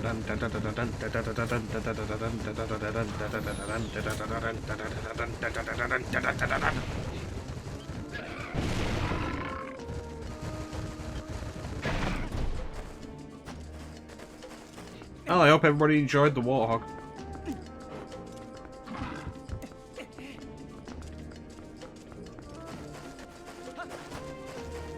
Maybe I'll do Halo one day. One day.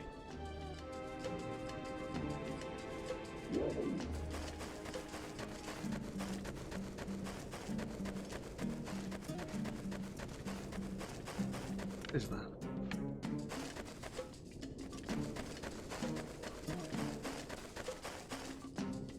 It's a Poe. Wait, what made that? Huh. What's it doing all the way up there?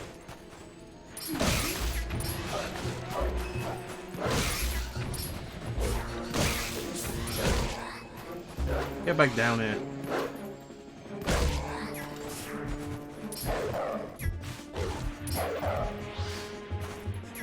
Oh, that was bullshit.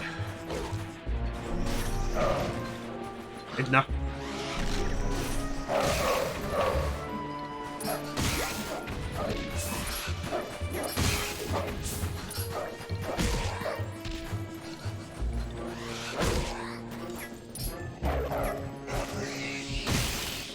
Alright. See what you got, Teague.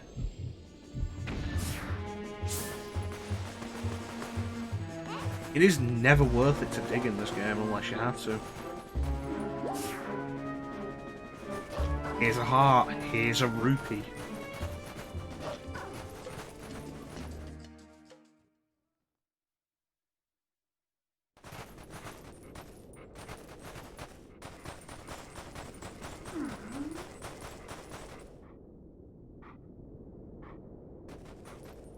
Uh-huh.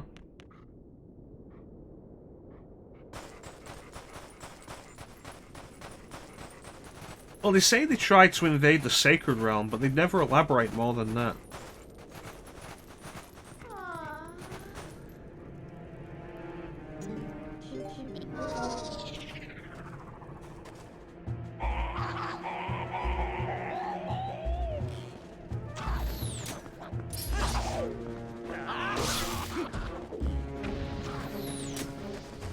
And that's all we ever get about it. Well, I'm glad their eyes glow in the dark, otherwise it might be difficult to spot them.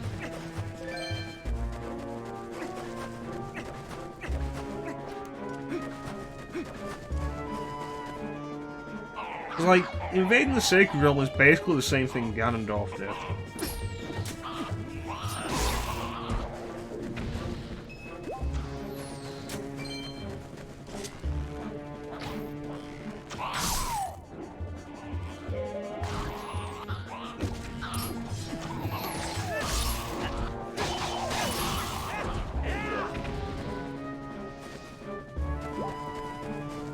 I think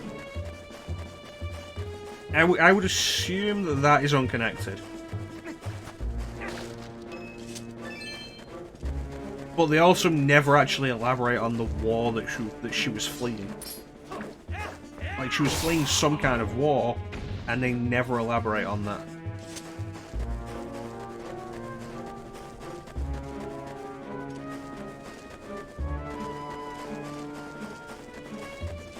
Just wait. Why, did they elaborate on this? Did they elaborate on it in this game?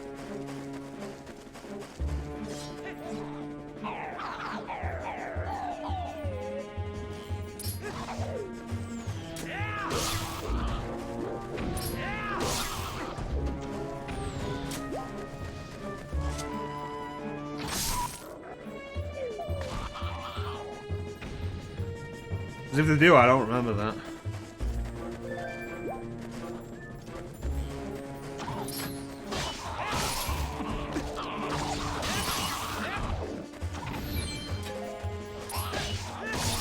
The combat feels so insubstantial in this game.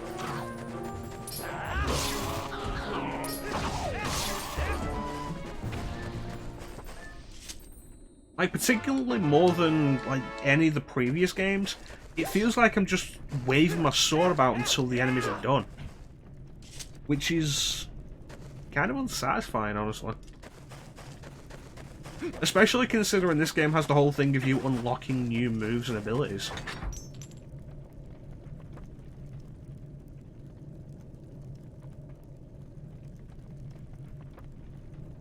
Yeah.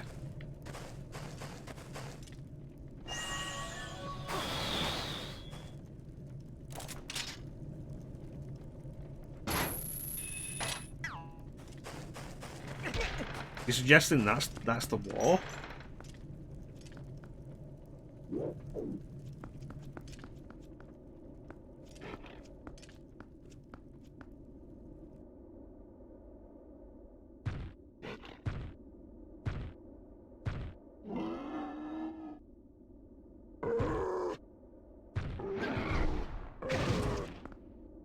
Oh, you did.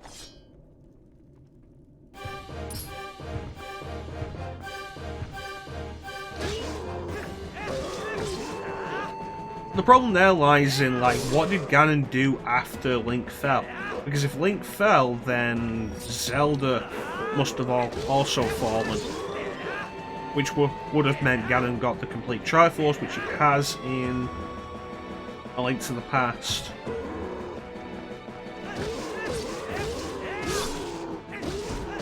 Like, how was Hyrule still established?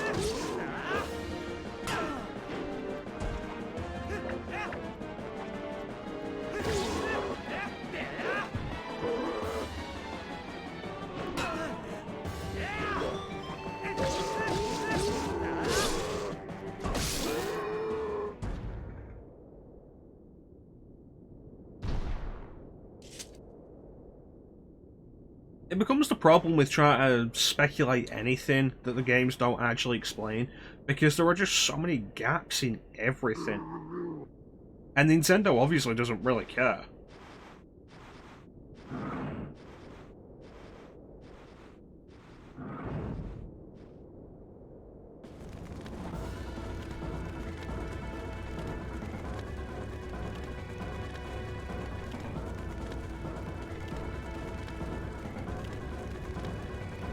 Are you really suggesting that that's the thing? Someone went back in time and tried to kill Link before he was born?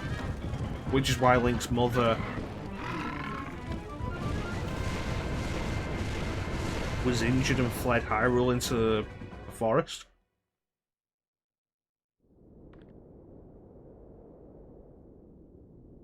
Are you saying Varan? Are you really connecting this to Varan? Because I'll be honest, that's kind of interesting. Yeah. That's an interesting thought, expanding a one-shot villain a little beyond that. Guarantee you Nintendo never thought of that.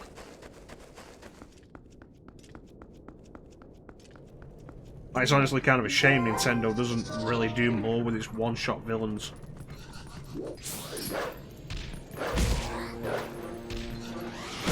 I mean, hell, like Zan, Varan and Onox are basically just preludes to Ganondorf. Which, you know, is just still disappointing.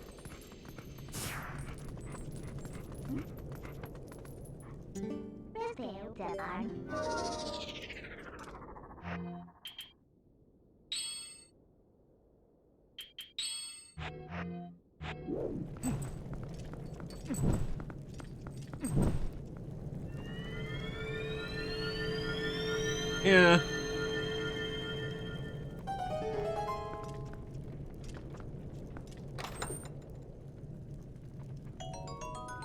Oh wow, 50 rupees. Shame I'm already at max.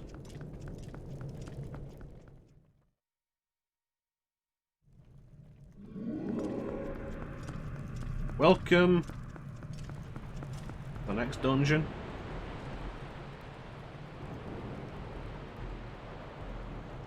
The Arbiter's Grounds.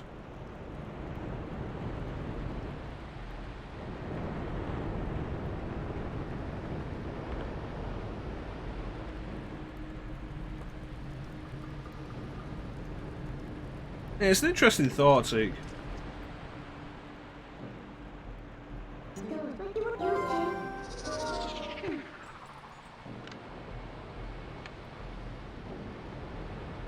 Oh no, I could do that then.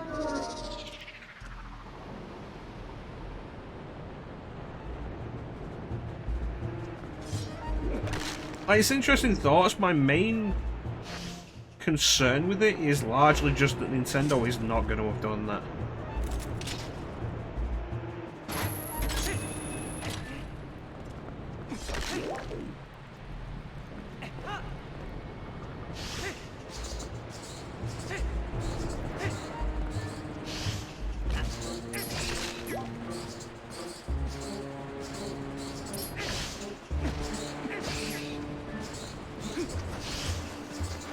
They create it, they establish what actually exists and what doesn't.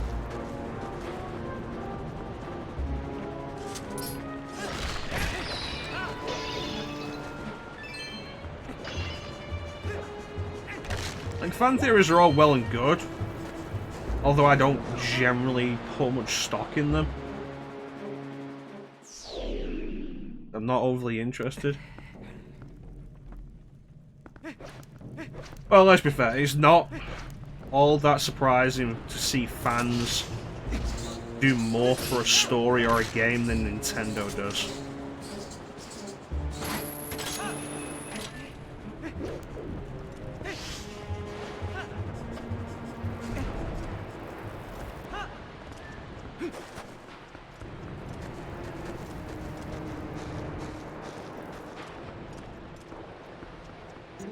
I feel like I'm gonna have to be a wolf to do this fast though.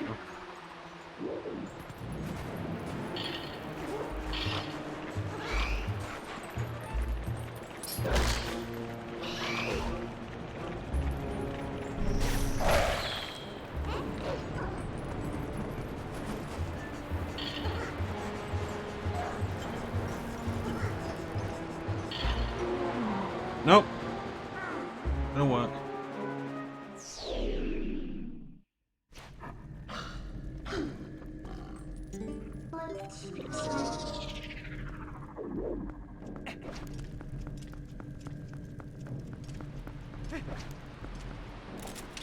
Master Sword any stronger than the first sword in this game? I'm really not noticing anything.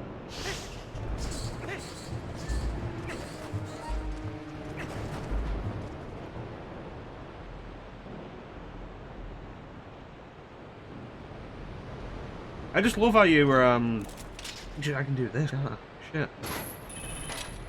I just love how you're connecting Oracle of Ages to this whole thing. Nobody thinks of the Oracle games when they think of larger Zelda canon.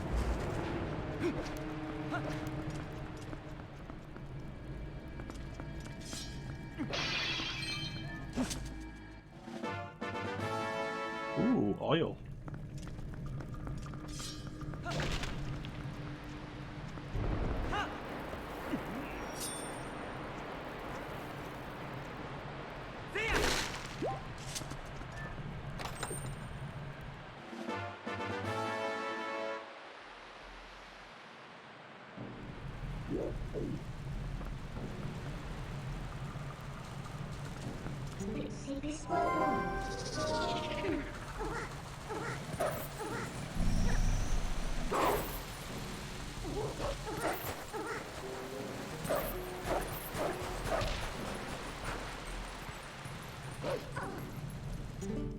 Gonna be honest with you, see, you put way more thought into this than I have.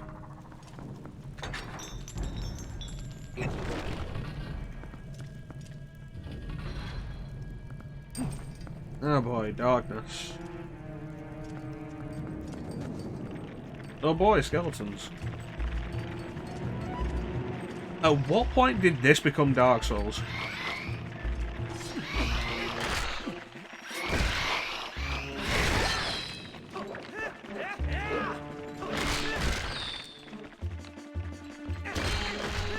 If only the darkness was a tangible entity, the antique. Okay, but if there's any girls there, I wanna do them.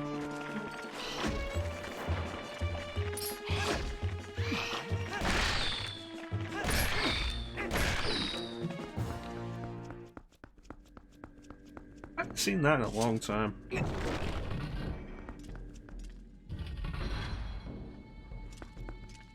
Oh god, I remember this. Hey, what was your favourite part about the Forest Temple in Ocarina of Time?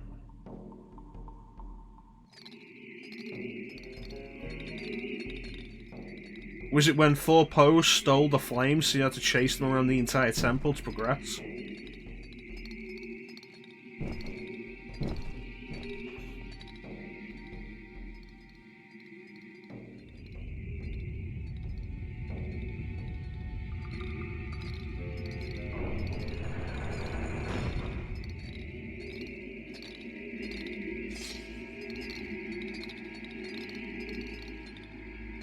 Yeah, the music in the Forest Temple is probably the most distinctive of the dungeon musics in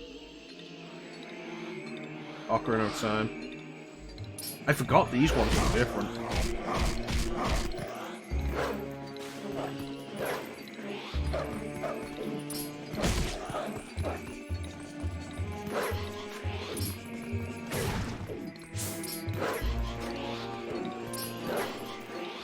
You know, if I could have some kind of indication of when I can actually attack it, I'd appreciate that.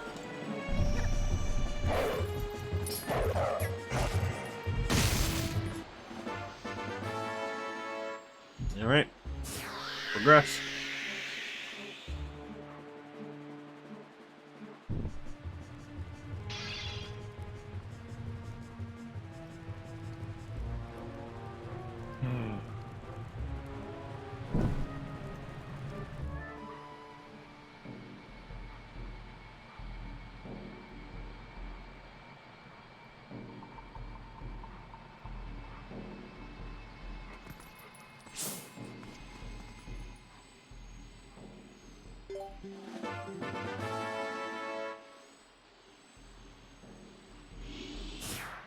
That's weird.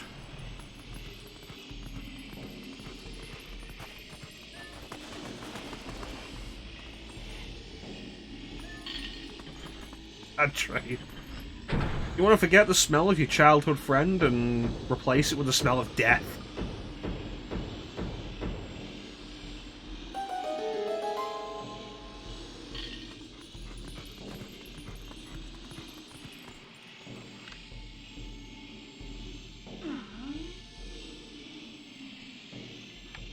Okay, so it's gotta be this way then. Yeah, there it is.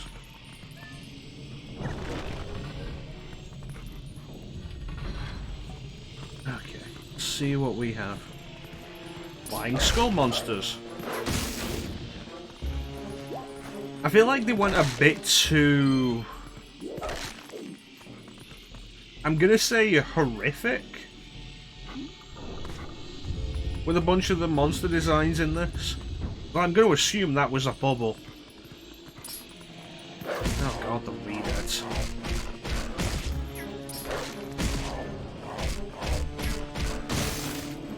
I mean, to be fair, not as unsettling as Wind Waker, but you can clearly see they tried.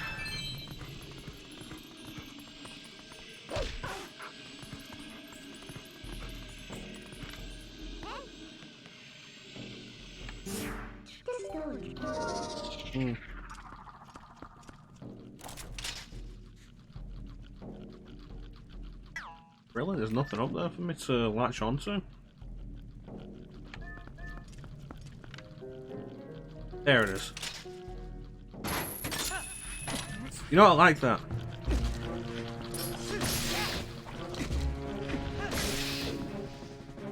I like that I can be in first person and then press the button and immediately go into aiming with what I was in the direction I was looking at. That's good. I like that.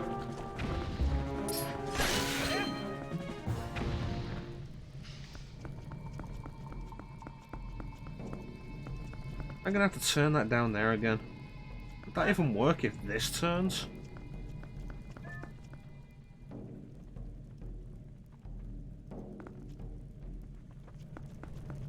Hmm.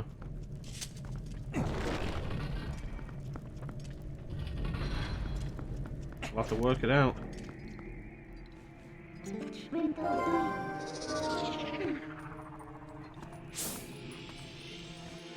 There it is. One of these things doesn't belong here.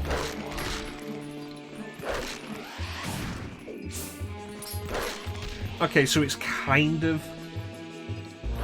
It lights up when I can attack it, but it's a very minute shade difference. Honestly, I don't quite like that.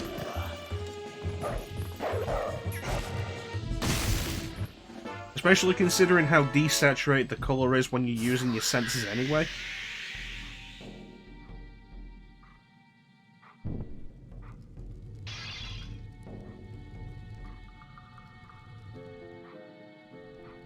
Okay. Nothing else? Nothing else. Alright, let's go and get it through the other side, I guess. Break on through to the other side.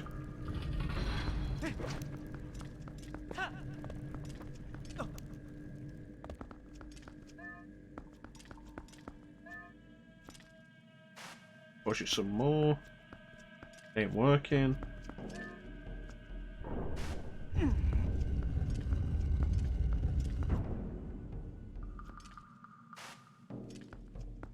Yeah, that doesn't work. Alright, so we have to enter through the top then. Okay. Put this out. Top right. Yeah. I got it right. I think what we're going to do today is we will finish this dungeon and we'll call it. I think Snow Peak is after this, but I honestly don't remember. I feel like there's a dungeon I'm forgetting.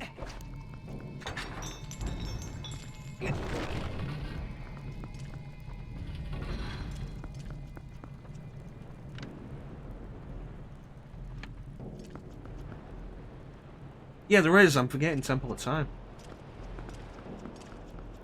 Oh. But that isn't. I'm pretty sure.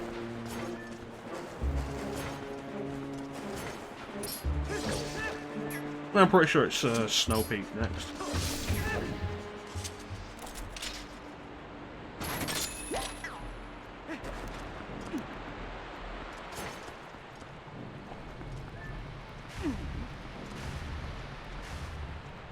Oh.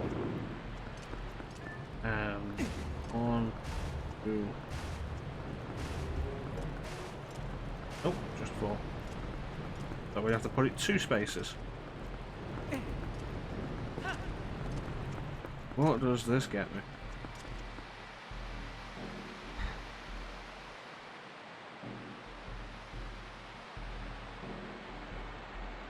Oh.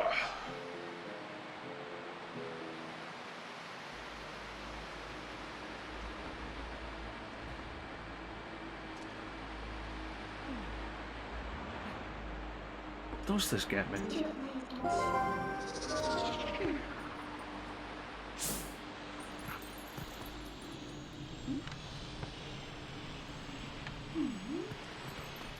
Nothing. Weird. Anyway.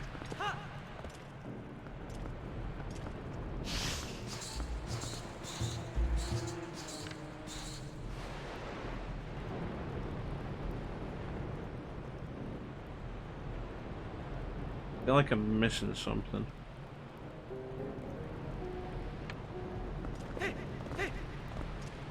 Ah. There you go, that's what this gets me.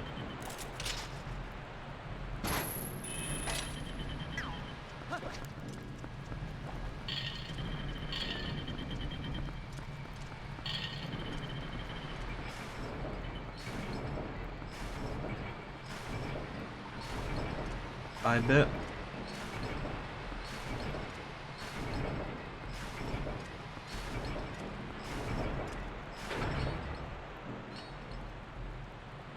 I hope this doesn't immediately fall down. Good.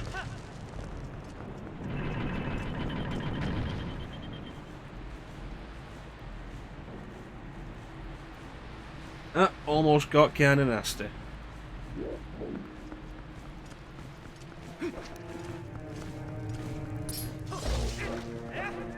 Yeah, I feel like these are supposed to be Twilight Princess's version of Bubbles.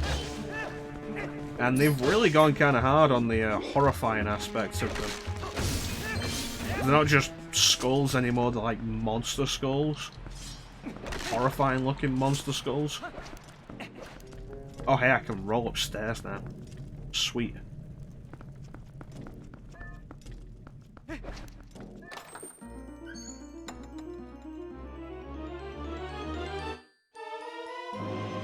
I forget how far into the dungeon we get the item for this dungeon.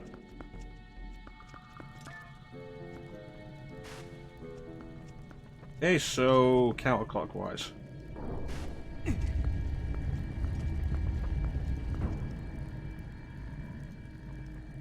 Don't have a key, so we're going this way.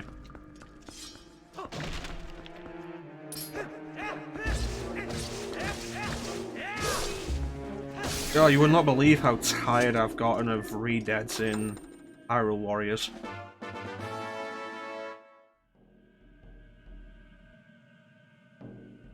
Like re-dead, Stylmasters, Gibdos, they're all the same kind of monster in Hyrule Warriors. Same attacks, same properties. And they're always just so irritating to fight. Especially when you try to fight something else and they turn up in a crowd. Because they still paralyze you.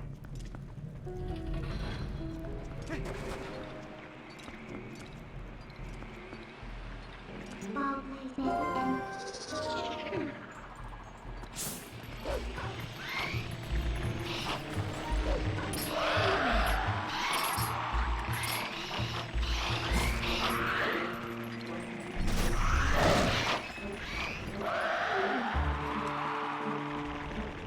Can't move.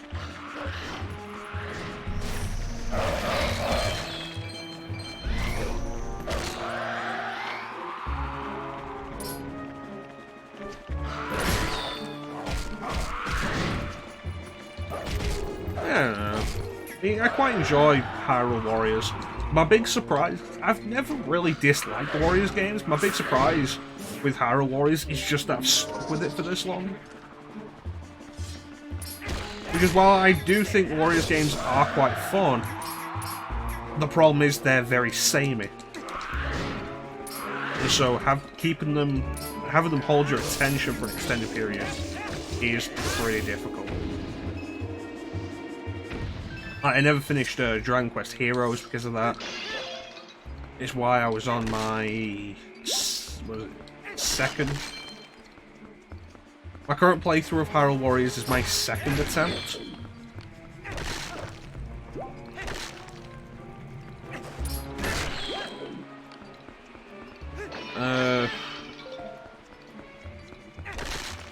Berserk and the Band of the Hawk I've played for one level, but that's for different reasons.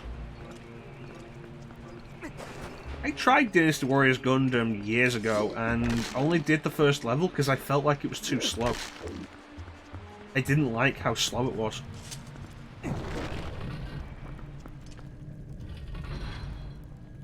I've got One Piece Pirate Warriors there that I want to take a look at. Pirate Warriors 3 on Switch, so it comes with everything. It's the deluxe edition. Just by default on Switch, it's deluxe edition, so it comes with everything. That down there.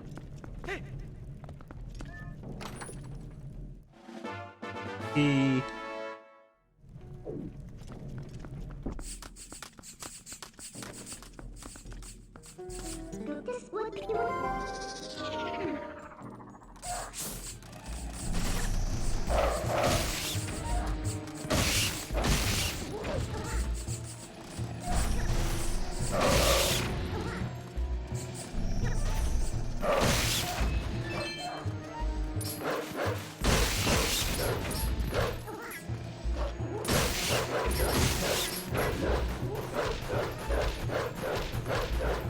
How do I get them off me? you get Jin and go here.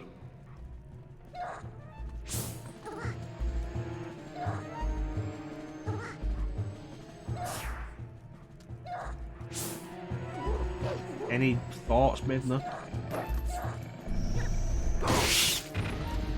Okay, you just have to do that without actually targeting anything else. To a dead end. Yeah.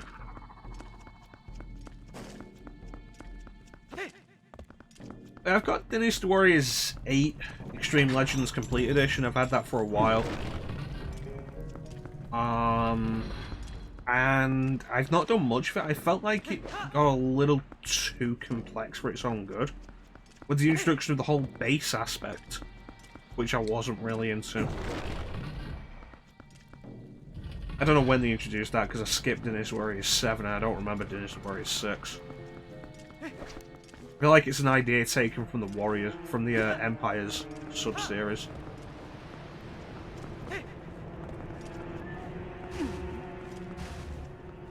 Now I've got Warriors Orochi 3 Ultimate, which I just haven't played.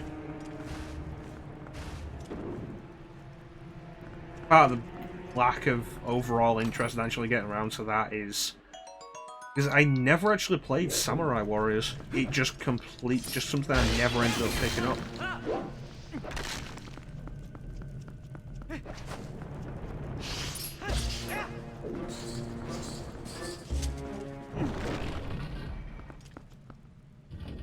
Okay, we're back to the start. I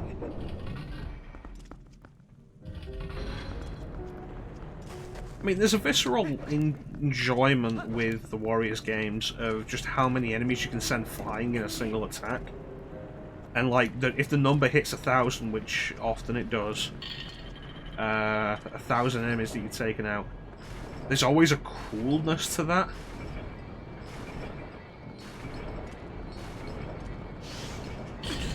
It's like, maybe Warriors should save a big number like that for some of the later battles.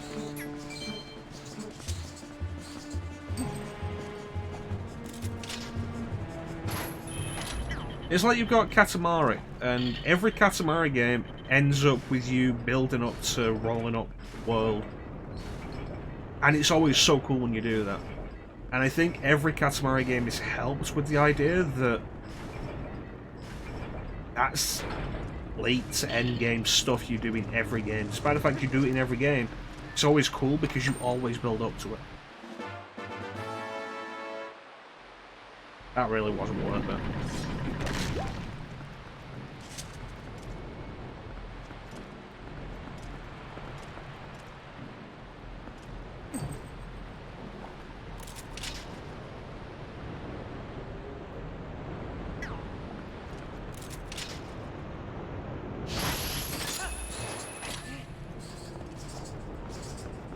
Katamari Damacy Reroll has been announced for PS4 and I think Xbox One and PC. Like all of them. So, you know, hopefully more people can enjoy that because Reroll's a solid game. Katamari's just fun.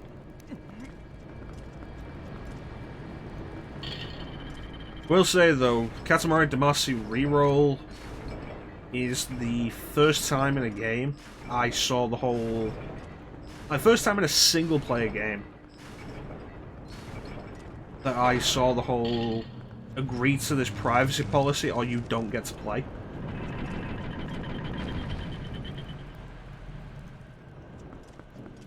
Which I don't like, especially in a single-player game. And especially in a single-player game that was only available digitally. And the eShop doesn't warn you about that. So if you take issue with anything in the privacy policy, too bad, you've already spent your money, you don't get a refund.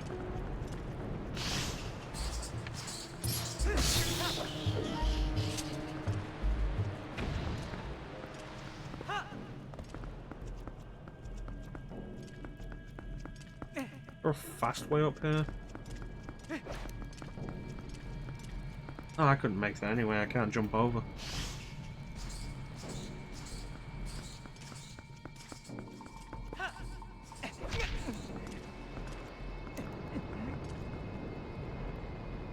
Well, the privacy policy? It generally isn't. it's a lot of the usual stuff of like no reproductions, you're not allowed to film any of it. Like, especially in the days of streaming and everything. And like let's plays of everything. You're not allowed to film or capture gameplay without Bandai Namco's permission.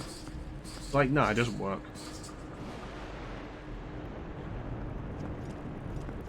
But the fact that it's there, and at some point some company is going to try and work it into something. And like I say, the worst part is that it's just this whole shitbed for a single player game that, you know, a bunch of kids are probably going to play and not understand any of that. I've only seen it twice in single player games. It was Katamari Damacy Reroll and... Oh, I see what I need to do. The camera could really be better for this. There's a hole in here. Katamari Damacy Reroll and Spyro Reignited Trilogy. Both had this whole thing of like, agree to the privacy policy. No? Well, you can't play the game.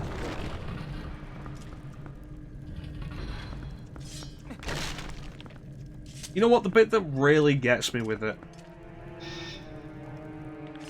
and always gets me with this shit, because I checked through this stuff, I want to know what I'm agreeing to, and I checked through this stuff, and it's the whole thing of, we reserve the right to remove your access to this game at any period. That bothers me. The idea, again, that you just don't own your games anymore.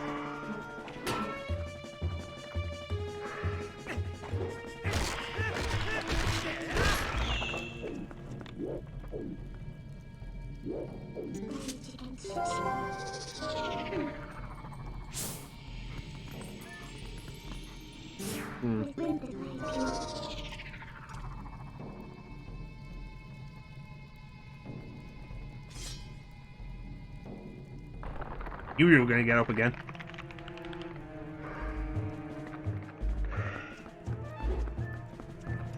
It's like, I don't like this. Yeah, let's remember. A lot of people probably argue that no other company would do it, but let's remember PT. Not only did Konami completely remove it from PSN, so you couldn't even re-download it anymore, they eventually put out an update that stopped the game from working. Specifically stopped it working. How long before other companies start doing that?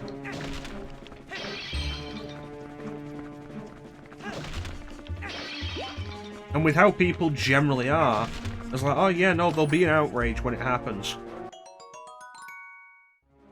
But then it'll start happening enough, and people just accept it. Like I said before, if Nintendo could, they'd do everything they could to prevent you playing the games on their old system. Old systems. Like this.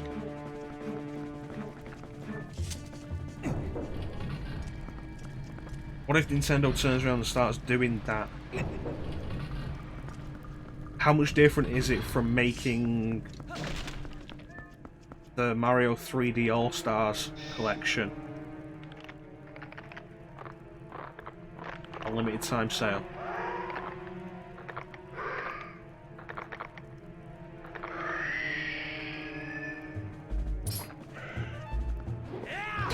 We don't own our games anymore. And with how many games are dependent on online functionality, even if you want them physically, you don't own your games anymore.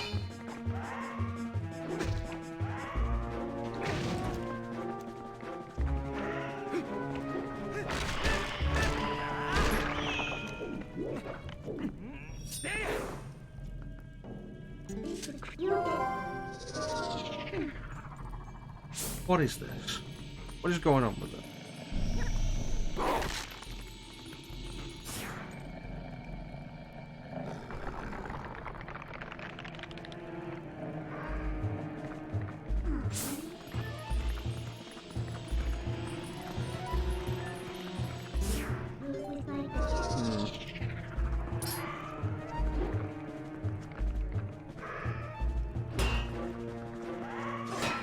Nintendo games do go on sale sometimes, but even then, it's not about a sale.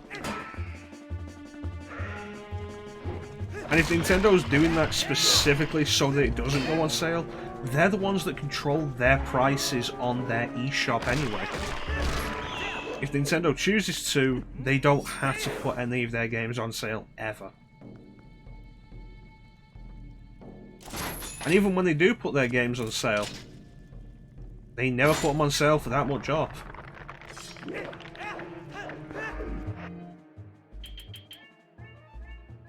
Just realised what the solution to this is. It's an old school solution, and I'm honestly surprised they brought this idea back. You haven't needed to bomb a skeleton knight since off Link to the Past.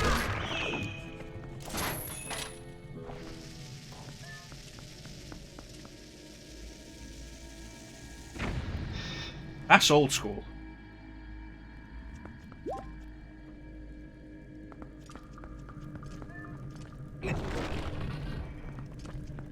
Yeah, my main concern with that Seek is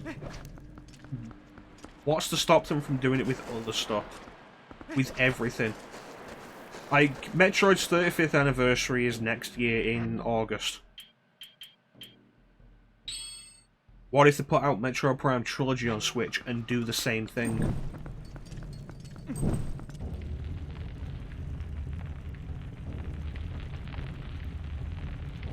Yeah, exactly nothing, because people aren't outraged enough. Because people are buying it because they're falling into Nintendo's whole plot.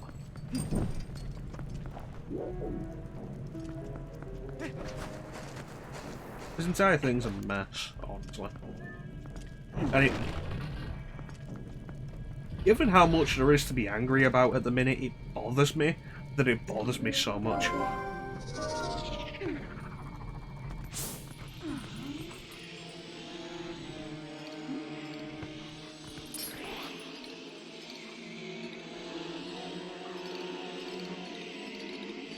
Well, we really are copying Ocarina now, aren't we?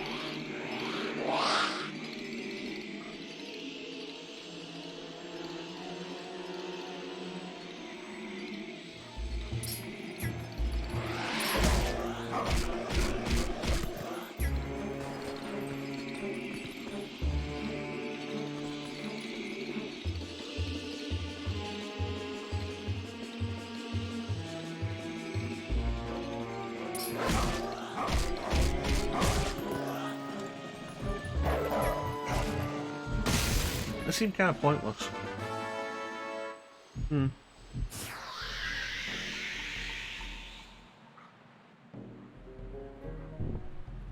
when a lot of things were kind of cute and silly looking, and then Twilight Princess happened? Just like I said earlier with the Skulltulas. Jeez.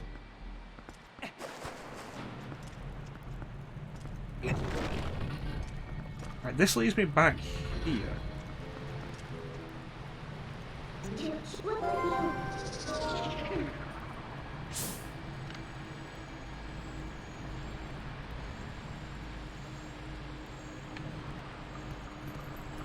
They had this wrong and the scent didn't lead out here, it led in here. Yeah.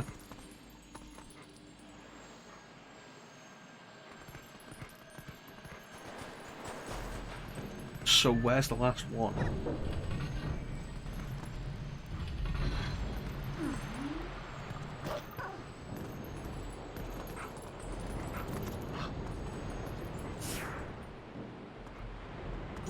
Well, I definitely shouldn't jump in there, that'd be a bad idea.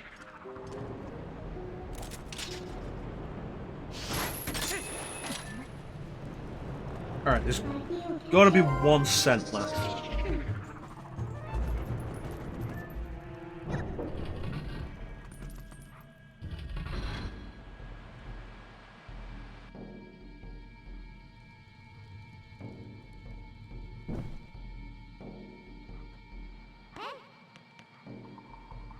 So,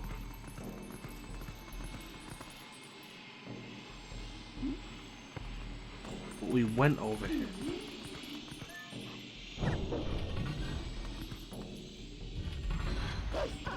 He went over here.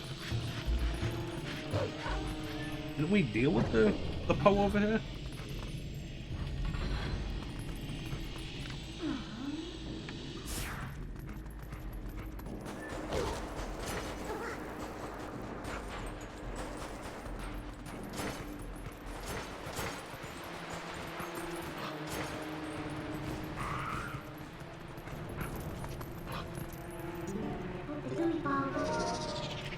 Did I deal with the Poe over here?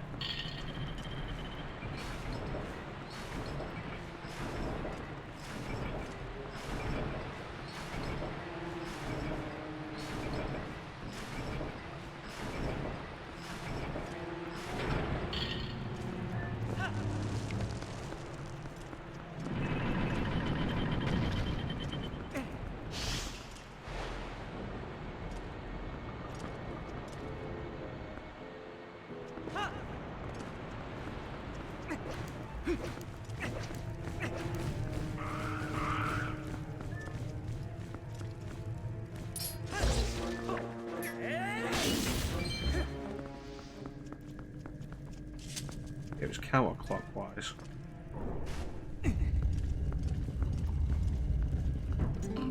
Right, let me make sure I follow the scent all the way this time to make sure.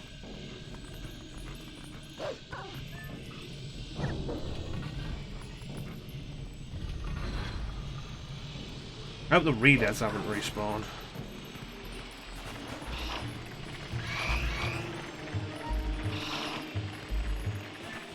Right.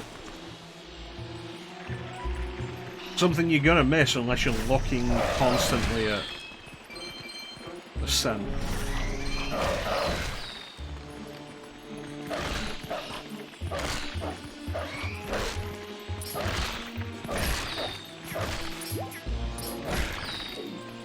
Zeke, what are you hoping for from the 35th anniversary of Zelda?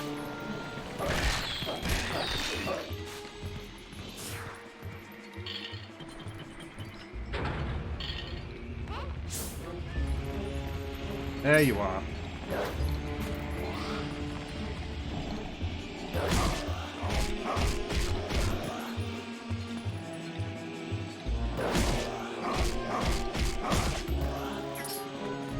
Go.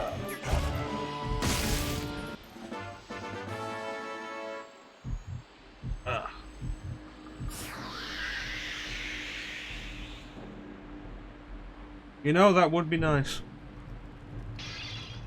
I would like to play Four Swords Adventures with people again.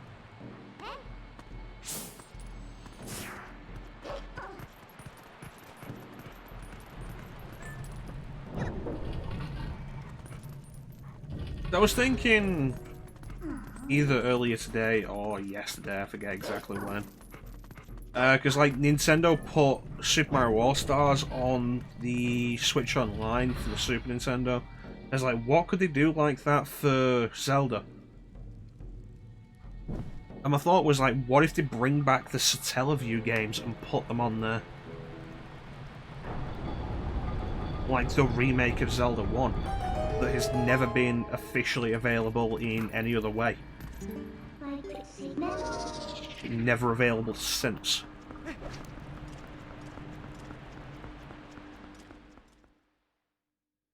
I mean, that's not going to happen, but it'd be neat. Alright, I think it's about time for us to get the item in the dungeon.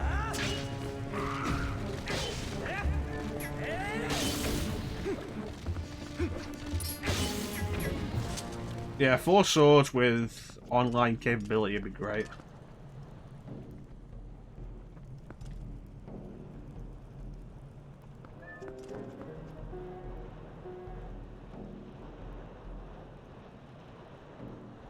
Really? You complain about Link's Awakening for $60, but you drop $60 for Skyward Sword?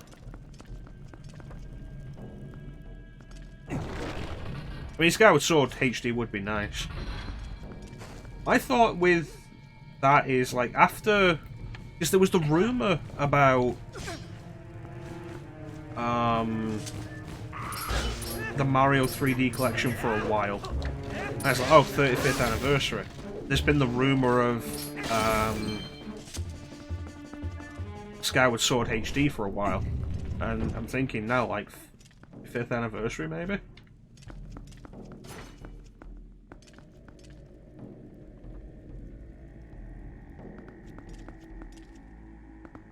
Wind Waker, I don't think was too bad on the Wii U because it did become a Nintendo Select. Remember Nintendo Selects? When Nintendo used to put out their games at a reduced price point because they'd sold enough. I think PlayStation is the only the only console that still happens for, with the PlayStation hits.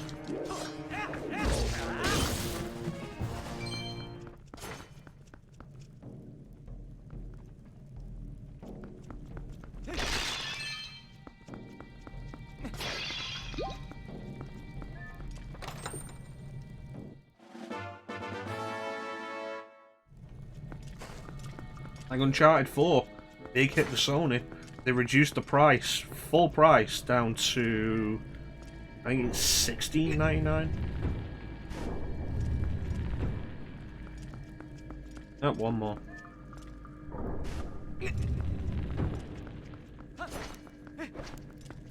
Pretty sure the Last of Us Remastered is on there.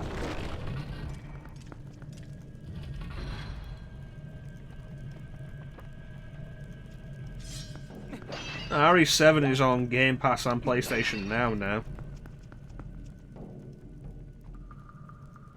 Yeah, the way Nintendo demands their games retain their value is crazy. It's like I've said before, the only reason I actually pre-ordered Smash was because I knew it was the best price I was going to get it for.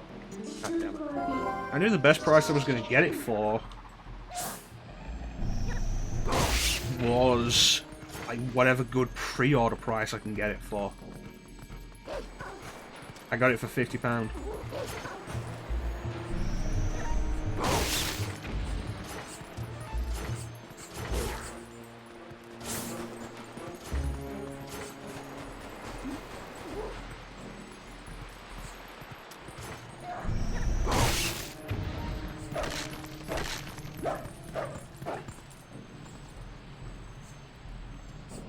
Oh no, sales happen. Like, last month for the summer sale, Luigi's Mansion was down, I think, 33%. The sales happen, they just don't knock off much.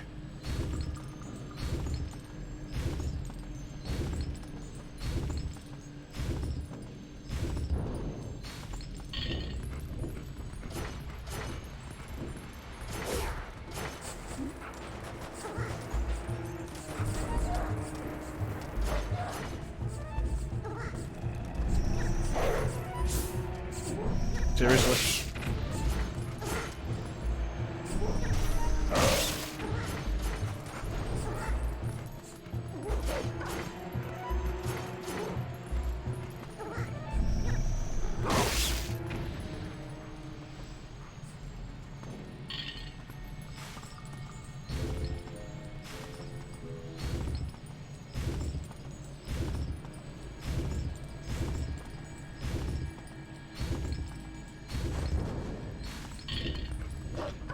Every now and then, New Super Mario Bros. U Deluxe goes on sale.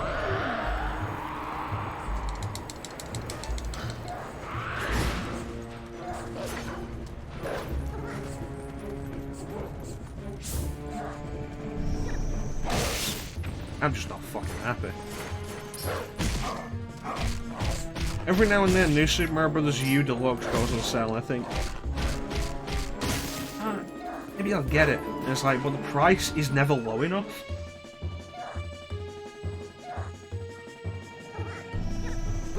And also, every now and then, I'll also go back and play it on Wii U to remind myself, I didn't really enjoy this game that much in the first place.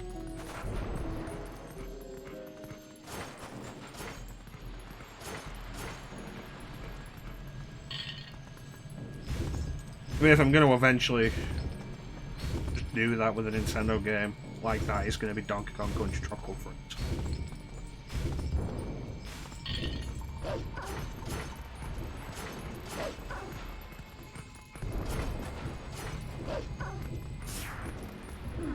Finally.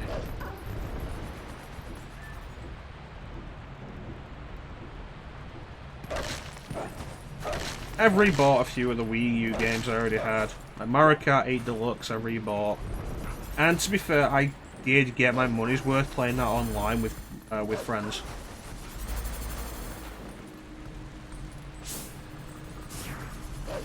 At least I didn't buy it and then never played it.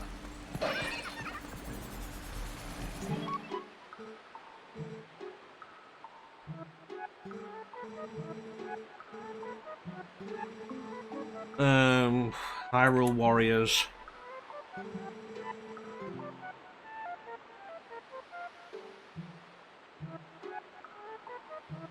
Bayonetta and Bayonetta 2. Breath of the Wild. Hyrule Warriors is a minor exception. It's technically classed as a third-party game. Really weird.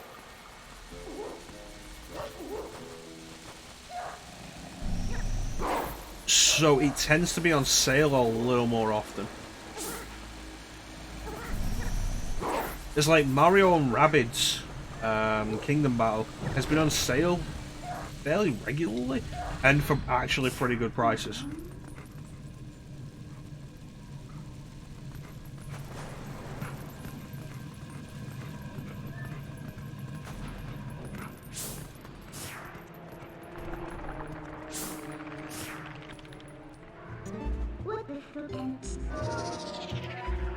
Yeah. It doesn't surprise me. It seems to be on sale like every other month. One day I'll actually play it. I did buy it, and I do have the season pass because it went down so low. Went down low enough that I was willing to get it. Yeah, I'm same. I bought it ages ago, and I've not played it. The idea interests me. Interests me more than the actual idea of playing as Rabbids, at least. Just the idea that it's XCOM style game. I'm pretty interested in that. Which reminds me, I want to keep an eye on XCOM 2. As if that drops low enough, I'm probably going to buy it on Switch. I should look into how well it performs.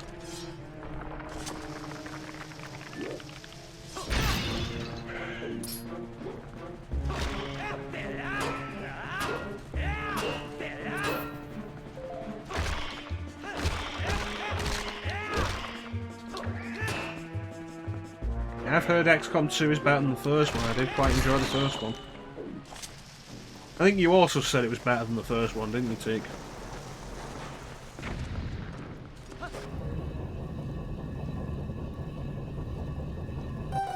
I mean, I'm not buying any of the other 2K games they put on Switch.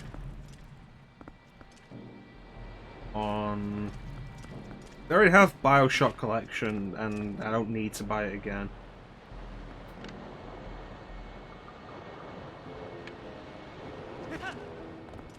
And I don't like Borderlands.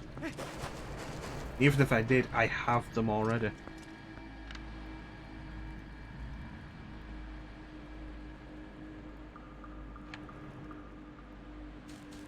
That's fair enough. I did quite enjoy the first one. I enjoyed it enough that I got Enemy Within on my phone. Because it was on sale. It was like £3 odd. I bought it on my phone and I've never played it. Because I just can't focus enough when playing games on my phone. What am I looking for?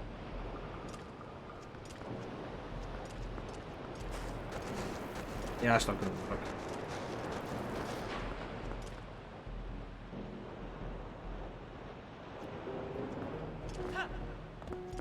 Yeah, in every battle it seems like they always get the drop on you because of the way the fog of war works.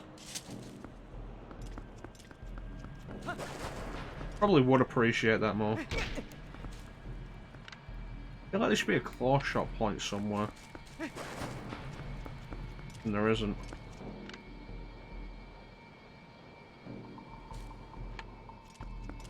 Like, the only way I actually have XCOM 2 is... It was on PlayStation Plus a while back, and I grabbed it on there, because I grabbed everything that goes on PlayStation Plus. You never know what you'll get on it. That might not be a bad idea for a regular stream. Check out the shit that I've got on PlayStation Plus. You never know what's actually going to turn out to be decent on there. Every now and then I'll take a chance with something I got on PlayStation Plus and it'll turn out to be fantastic. Not all the time, but every now and then when I do. Like Rogue Legacy.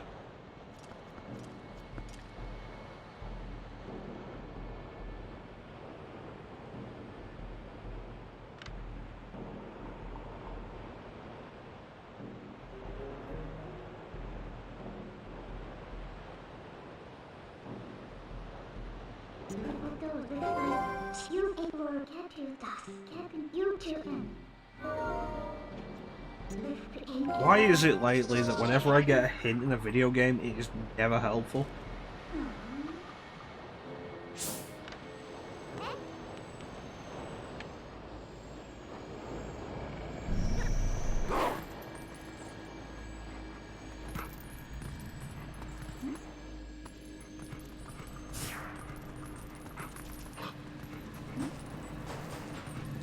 Oh, that's where the thing opened up. I've been looking in the wrong place. Yeah, let's do this in human form then.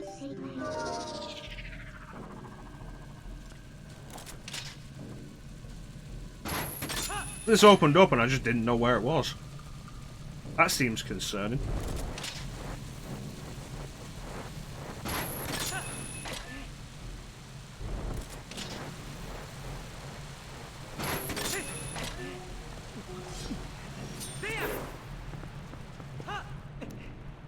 There we go. Now we're making progress.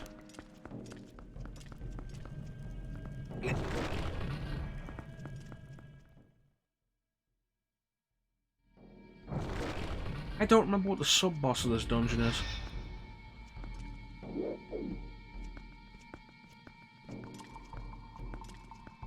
This is vaguely familiar, but I don't remember what it actually does. It's a big sword.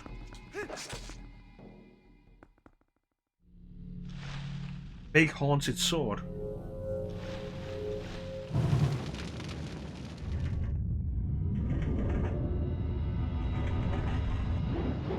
I don't think it's Phantom Cannon.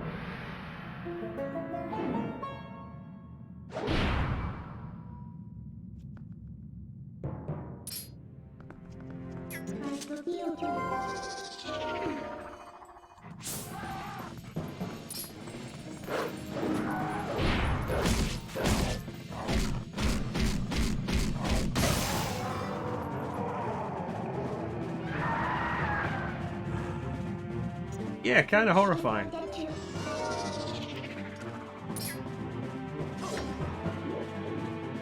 Oh, are we doing tennis? Are we doing tennis again?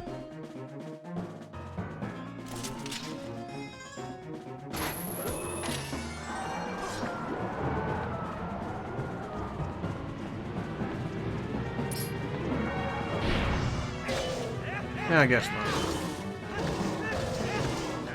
Guess we'll have to wait till later for tennis.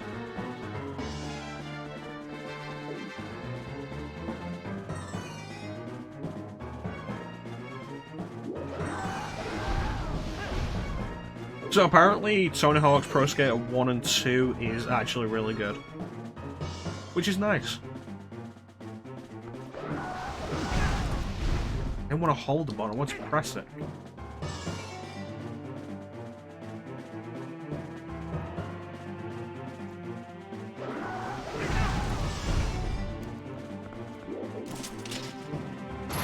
Okay, this worked last time for some reason.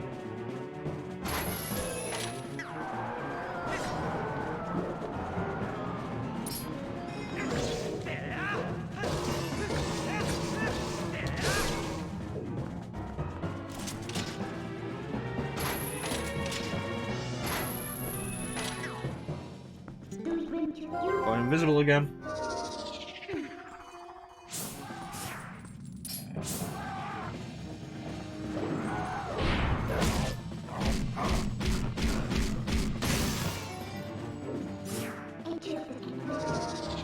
It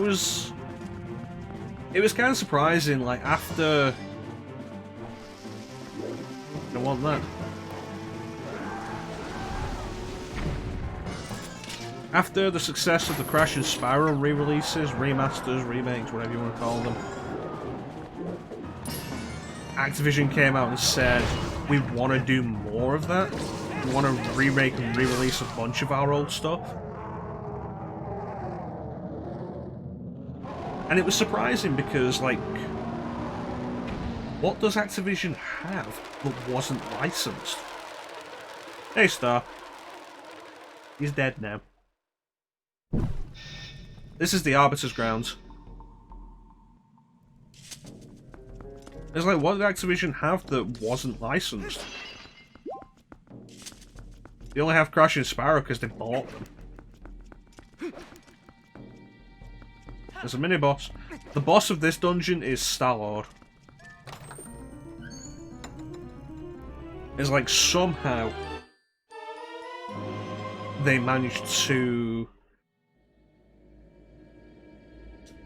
recontract Tony Hawk.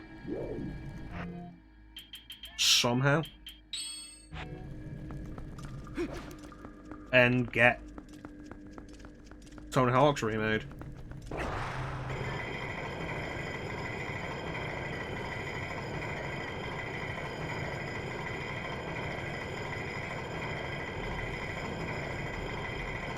Yeah, I've only beaten the game once because of how long it takes to get started. But I remember the one you saw, Argonaut, I think it is.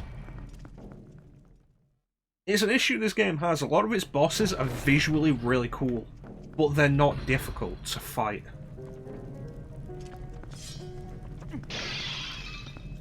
I like the spinner.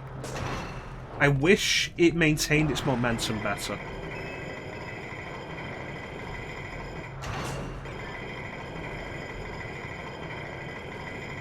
Ah, Blizzetta. I feel like, wasn't there a trick with Blizzetta that, what I was after, goddammit. Wasn't there a trick with Blizzetta that you had to look at the reflection in the ice on the floor? And then, of course, there's the Goma boss in the Temple of Time.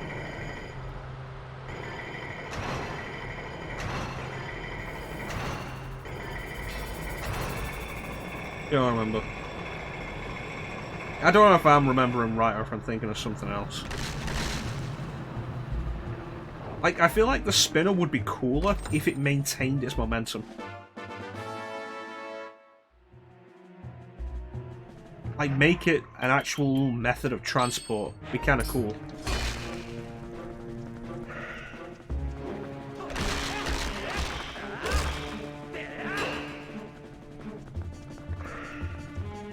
Some good work, Star.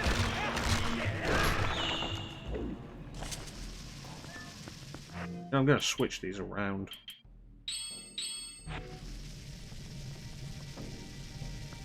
Speaking of Link to the Past, like, they brought the idea of Skeleton Knights back.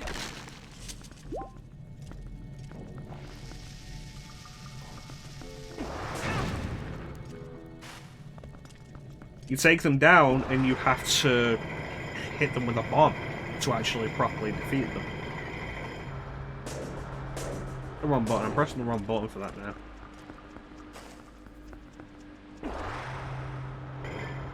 Played myself.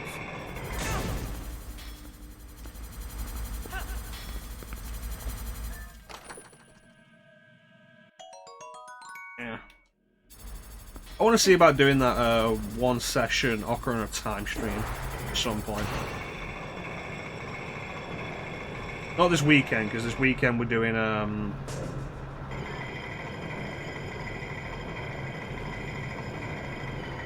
the 4 scenarios of RE2 in one sitting.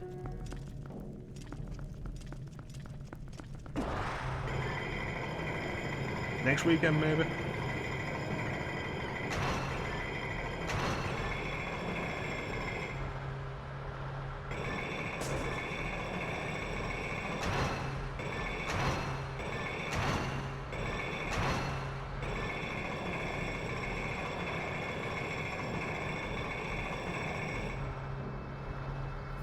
There we go.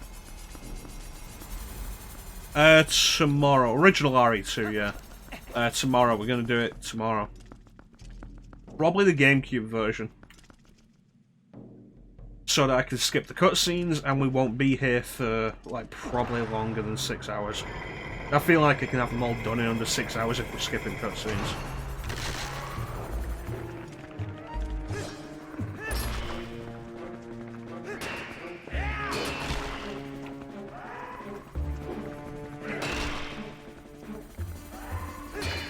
AB.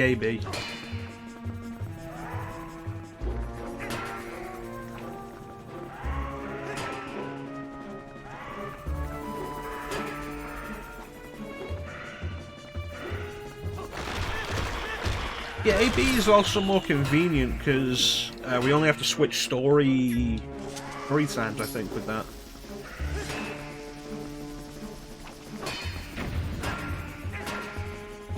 Like, say we do Claire A, then we switch to Leon B, then we do Leon A. No, we only have to switch twice. Then we switch back to Claire B.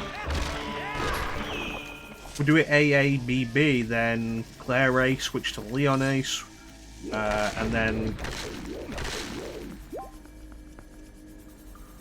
Yeah, it works out about the same, I guess, unless we're awkward, then Claire A, Leon B. Claire A, Leon A, Claire B, Leon B. But yeah, for the sake of just making the story work better, AB. That'll be tomorrow. Probably gonna do the GameCube version, like I say, because we can skip the cutscenes. Which means it won't take all day.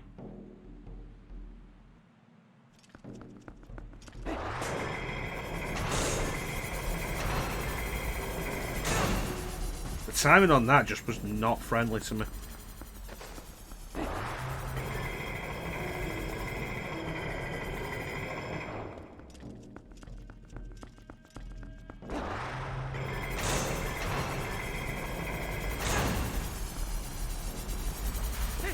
God damn it! I was going to be able to, like, salvage something there.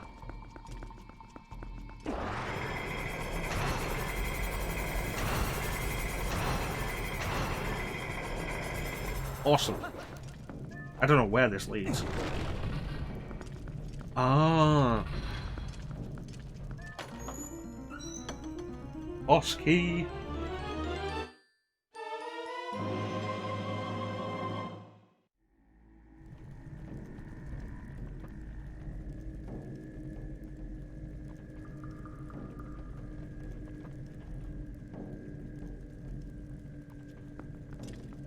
I feel like it's weird that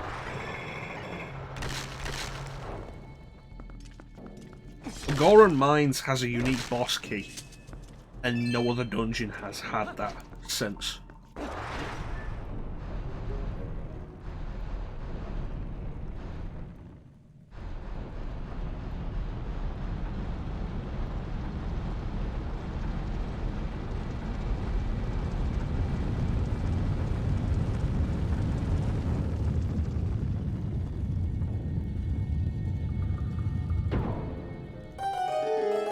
We can't be far from the end, can we?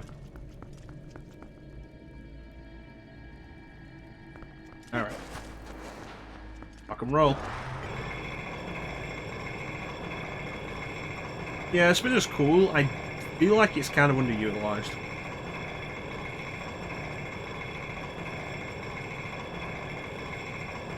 I feel like I know what I need to do here. Yep. Perfect. At least something's gone well now.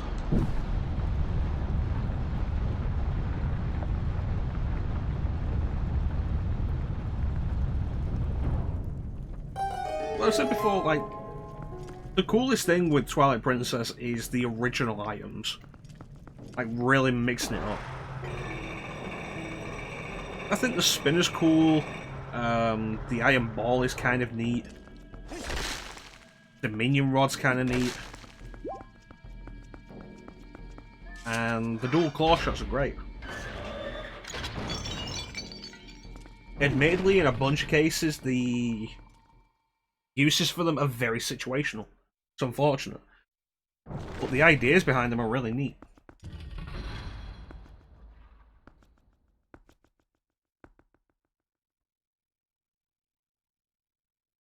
Star-Lord.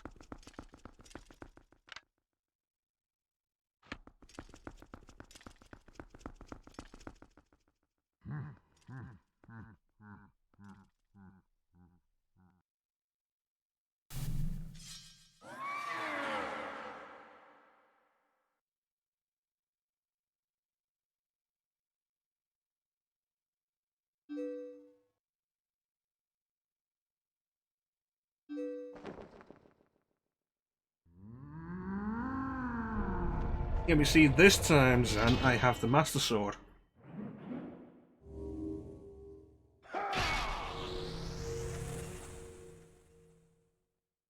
So things will go differently in our next confrontation.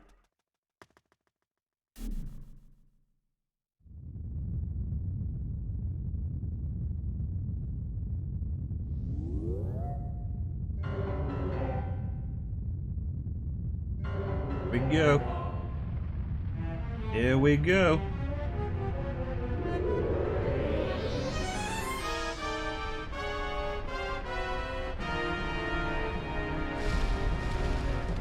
Remember Breath of the Wild didn't have any boss that was as cool visually as this?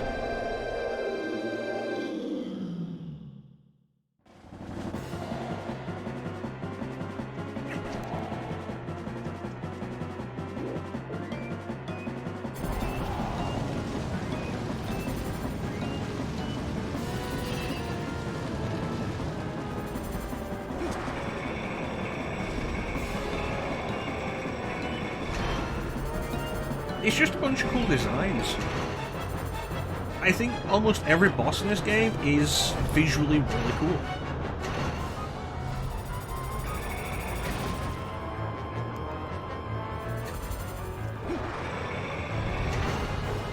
Oh, stop.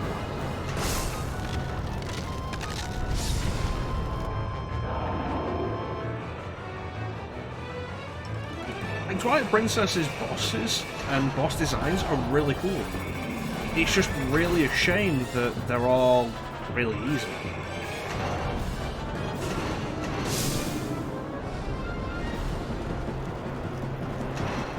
Uh-oh.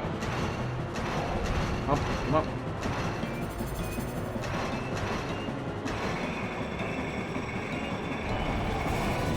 Go.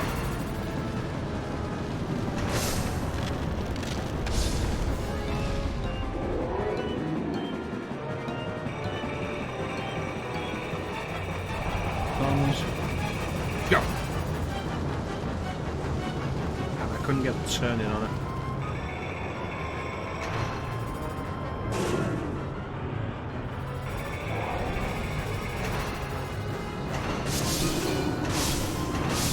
It's a cool, unique concept for a boss. Oh dear.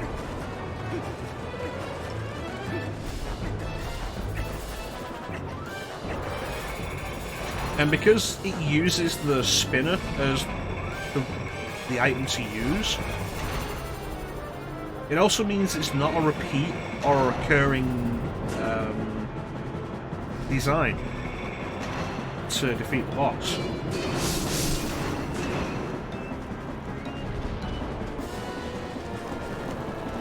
On the spinner, Link. Nope, can't get on the spinner on the sand, that'd be cheating. Cheating.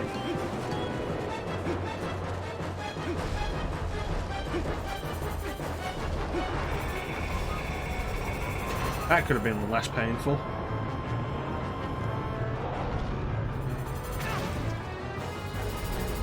Could have definitely been less painful then.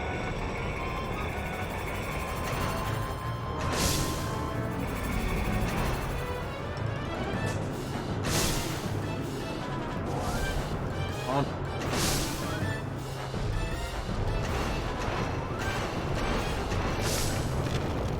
It worked. Remember, if it's stupid and it works, it's not stupid.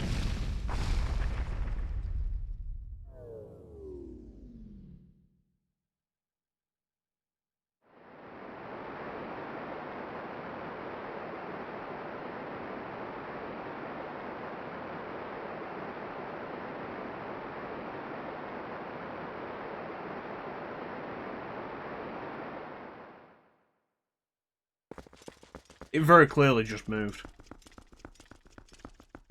Unless, like, the hair has individual physics on it. Oh, the stream died. What is wrong with this game?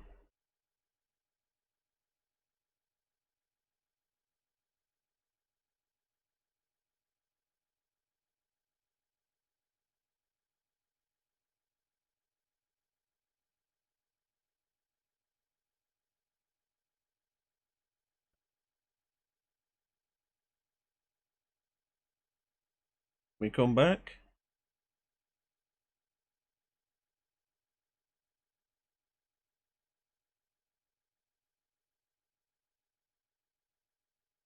And try again.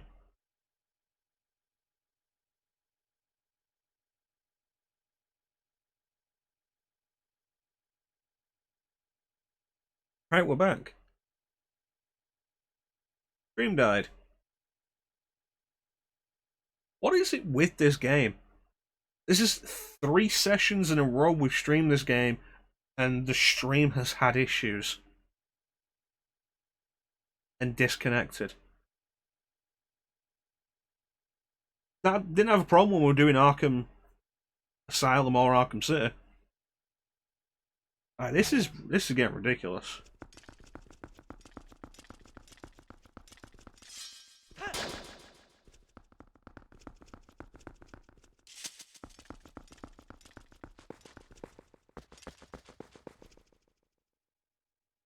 I get on there. All good. It is looking fine. Yeah, it seems to be fine, alright.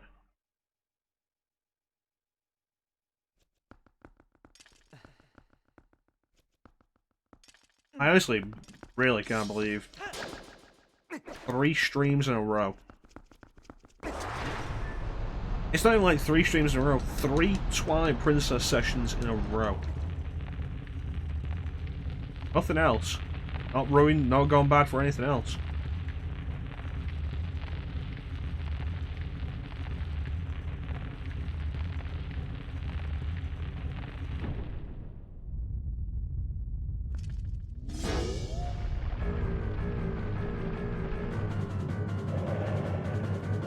There we go.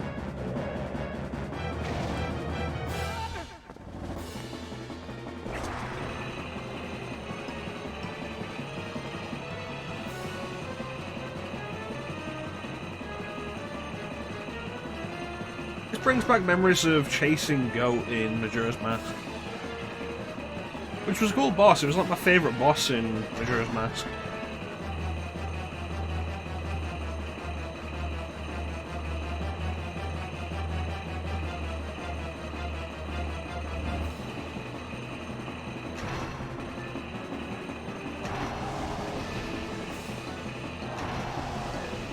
Hey, careful.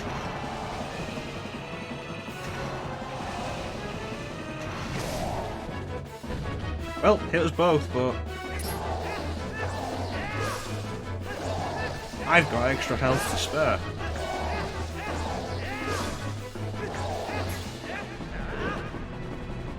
And we're off.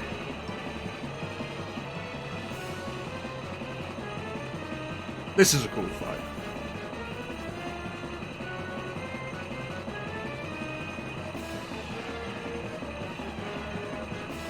I love this remix of the King Dodongo Volvagia fight theme. It's pretty cool.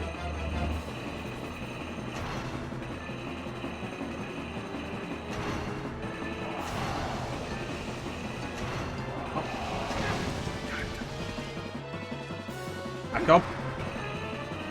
You! Get back here.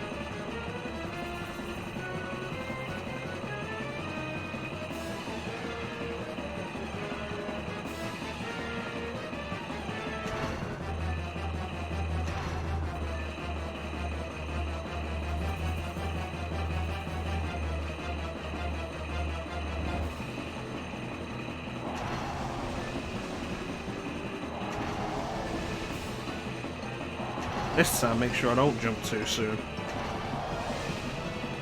Go! And again, got me as I got him.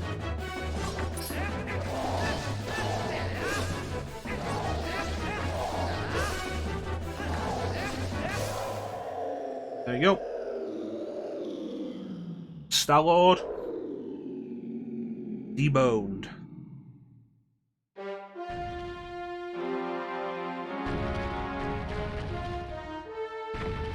Physics on that were kind of dodgy there.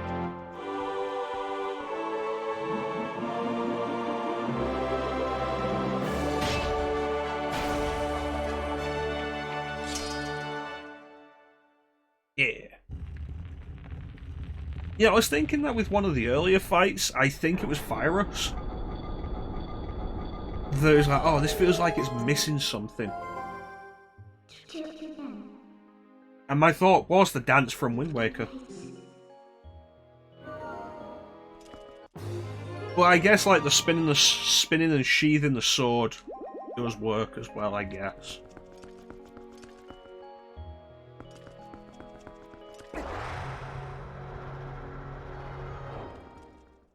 That's some good starting speed.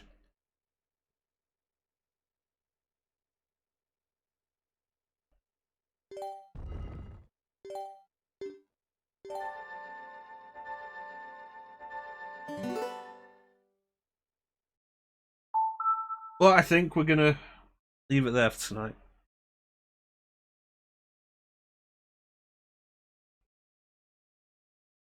We got the Master Sword, the ability to transform into a wolf at any time, the ability to teleport at any time, to warp around at any time, and we did the next dungeon. So, Twilight Princess will be back on Sunday. Will it? Sunday? Yes, Sunday. Sunday, 8 PM Greenwich Mean Time, GMT. More Twilight Princess. We'll be back tomorrow, doing all of original Resident Evil 2. Probably going to do that on GameCube. There is plans for a special guest, so that should be fun. So hopefully you look forward to that. Quite fun. We've done. I feel like we've done RE2 enough. I want to mix it up a little bit. That clock is an hour behind.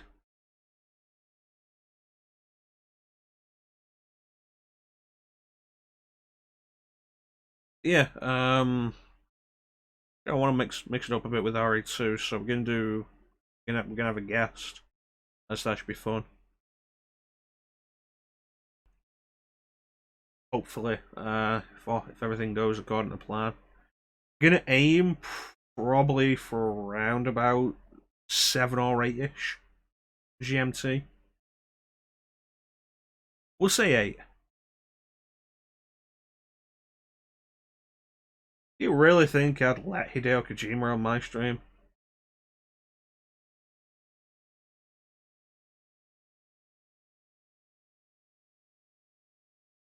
Really, Star?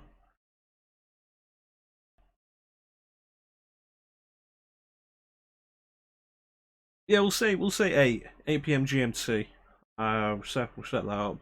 That should be fun. We'll be doing our original RE2 on GameCube. All 4 scenarios. Player A, Leon B, Leon A, Claire B. That should be fun. Teak, are you streaming tonight? If Teak is streaming, here is a shout out. Check Teak out, he's a cool dude, he plays video games. I missed the 20XDX stream, I'm disappointed about that. I was very tired after finishing Arkham City on Wednesday. There you go, Teak is going to be playing RE2 Mick with another one of his fun challenge runs.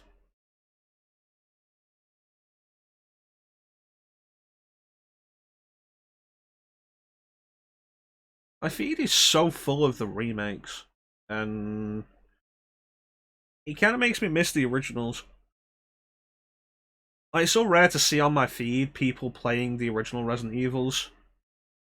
It's always either remake, RE2 make, or RE3 make. Sometimes some RE4. Some people are doing a bunch of Resistance. Hmm. Been a while since I've done RE2 make myself, but I don't honestly feel the pull for it. But, you know, we also did take an extended break away from the classic Resident Evils. We've done RE2 a few times in the past month or so. We've not touched RE3 in a few months. So we'll probably get back to that sometime soonish. Yeah, Teak is going to be streaming RE2 make. Going to try and kill everything. Be interesting to see. I'm not sure how much ammo is available. Like, maybe if you got really lucky with the crits. Who knows? Handgun only. Oh, is there enough ammo for that? It's like you get to... It's like, maybe if you ration it well, when you get to the mandatory stuff, avoid everything you possibly can. Hmm.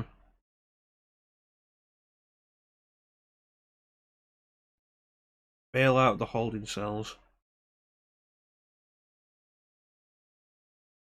Like, Mr. X is... Well, let me, go to the intermission.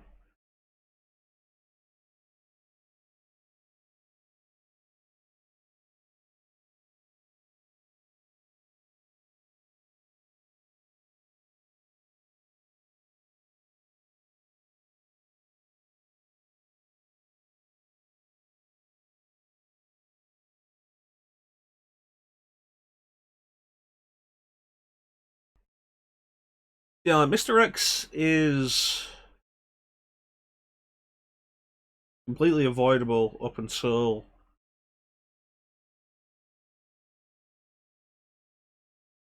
the fight with the Super Tyrant.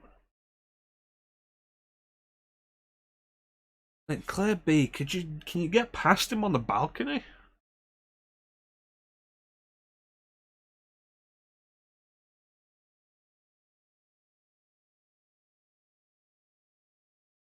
Hmm.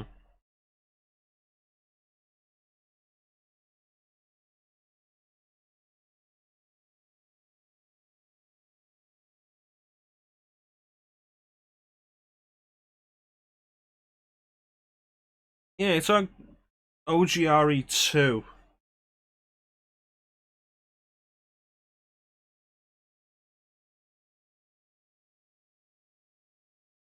They say killed a few Ivies you shouldn't have. Killed Ivies with a handgun? Yeah, I'll be interested in checking that out, honestly, Teak. Oh. Yeah, that is a pretty packed line, isn't it?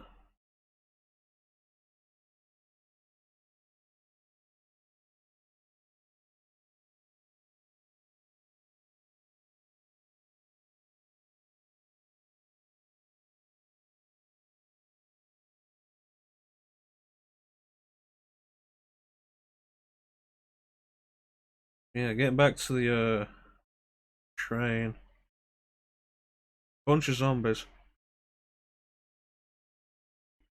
Wonder if you would have had enough ammo to take out G5.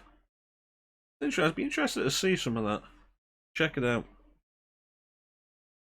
Yeah, Teak gonna be streaming RE2 mate, try to kill everything. You wanna check him out? Super cool dude. What else? Anybody live at the minute that I'll recommend? Chica's pulled in 74 people, god damn. For her.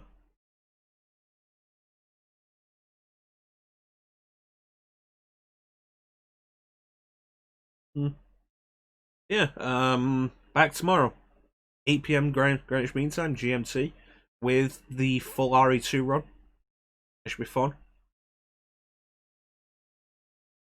Yeah, no, I won't do challenge runs. My challenge run will just be to do all of the runs, all of the playthroughs.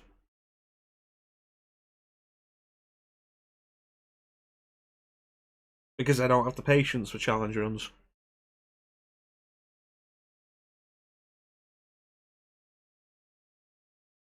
Ugh.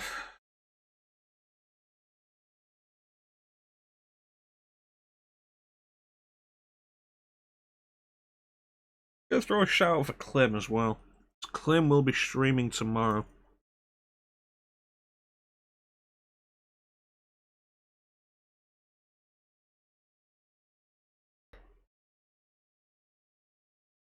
Yeah, Clem will be streaming tomorrow at some point. He said he's going to continue with Mega Man, so he'll be doing Mega Man 7. That's cool. Check Clem out. Cool, Clem's cool, dude. But yeah, tomorrow, Greenwich Mean Time, 8 p.m. All of RE2 on GameCube. With guest, hopefully. But in the meantime, I want to thank everybody for watching. I always really appreciate the support. Thank you so much for joining me. Big special thank you to everybody who joined the chat. That is Teak, Ninja, Chansum, Star, and I think that's it.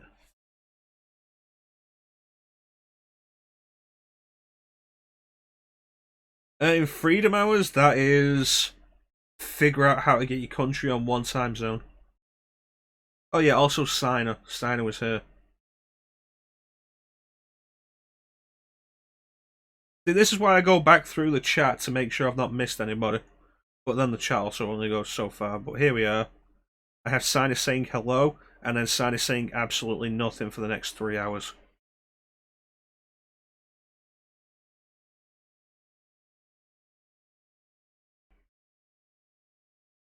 $8 p.m. Greenwich Mean Time. Fine, I'm not going to be up at 8 a.m. Good luck. I appreciate it. I appreciate people who just join the stream. I see a few lurkers here, and I appreciate it. God, I'm not going to be up at 8 a.m. No, I don't play that. Chat when necessary. Let me fix this. This looks a little shrunk for some reason. This should be better. Yeah, 8 p.m. Greenwich Mean Time tomorrow. All of RE2. Hopefully that will take less than 6 hours. Because honestly, goddamn, I need to stop doing these like 6-hour streams. Or if I'm gonna do 6-hour streams, I need to just start them earlier. Yeah, once again, thank you to everybody for watching. I always really appreciate the support. Big special thank you to everybody who joined the chat. Chat is the best part of the stream. I always really appreciate it. It's always so cool you guys to keep me company.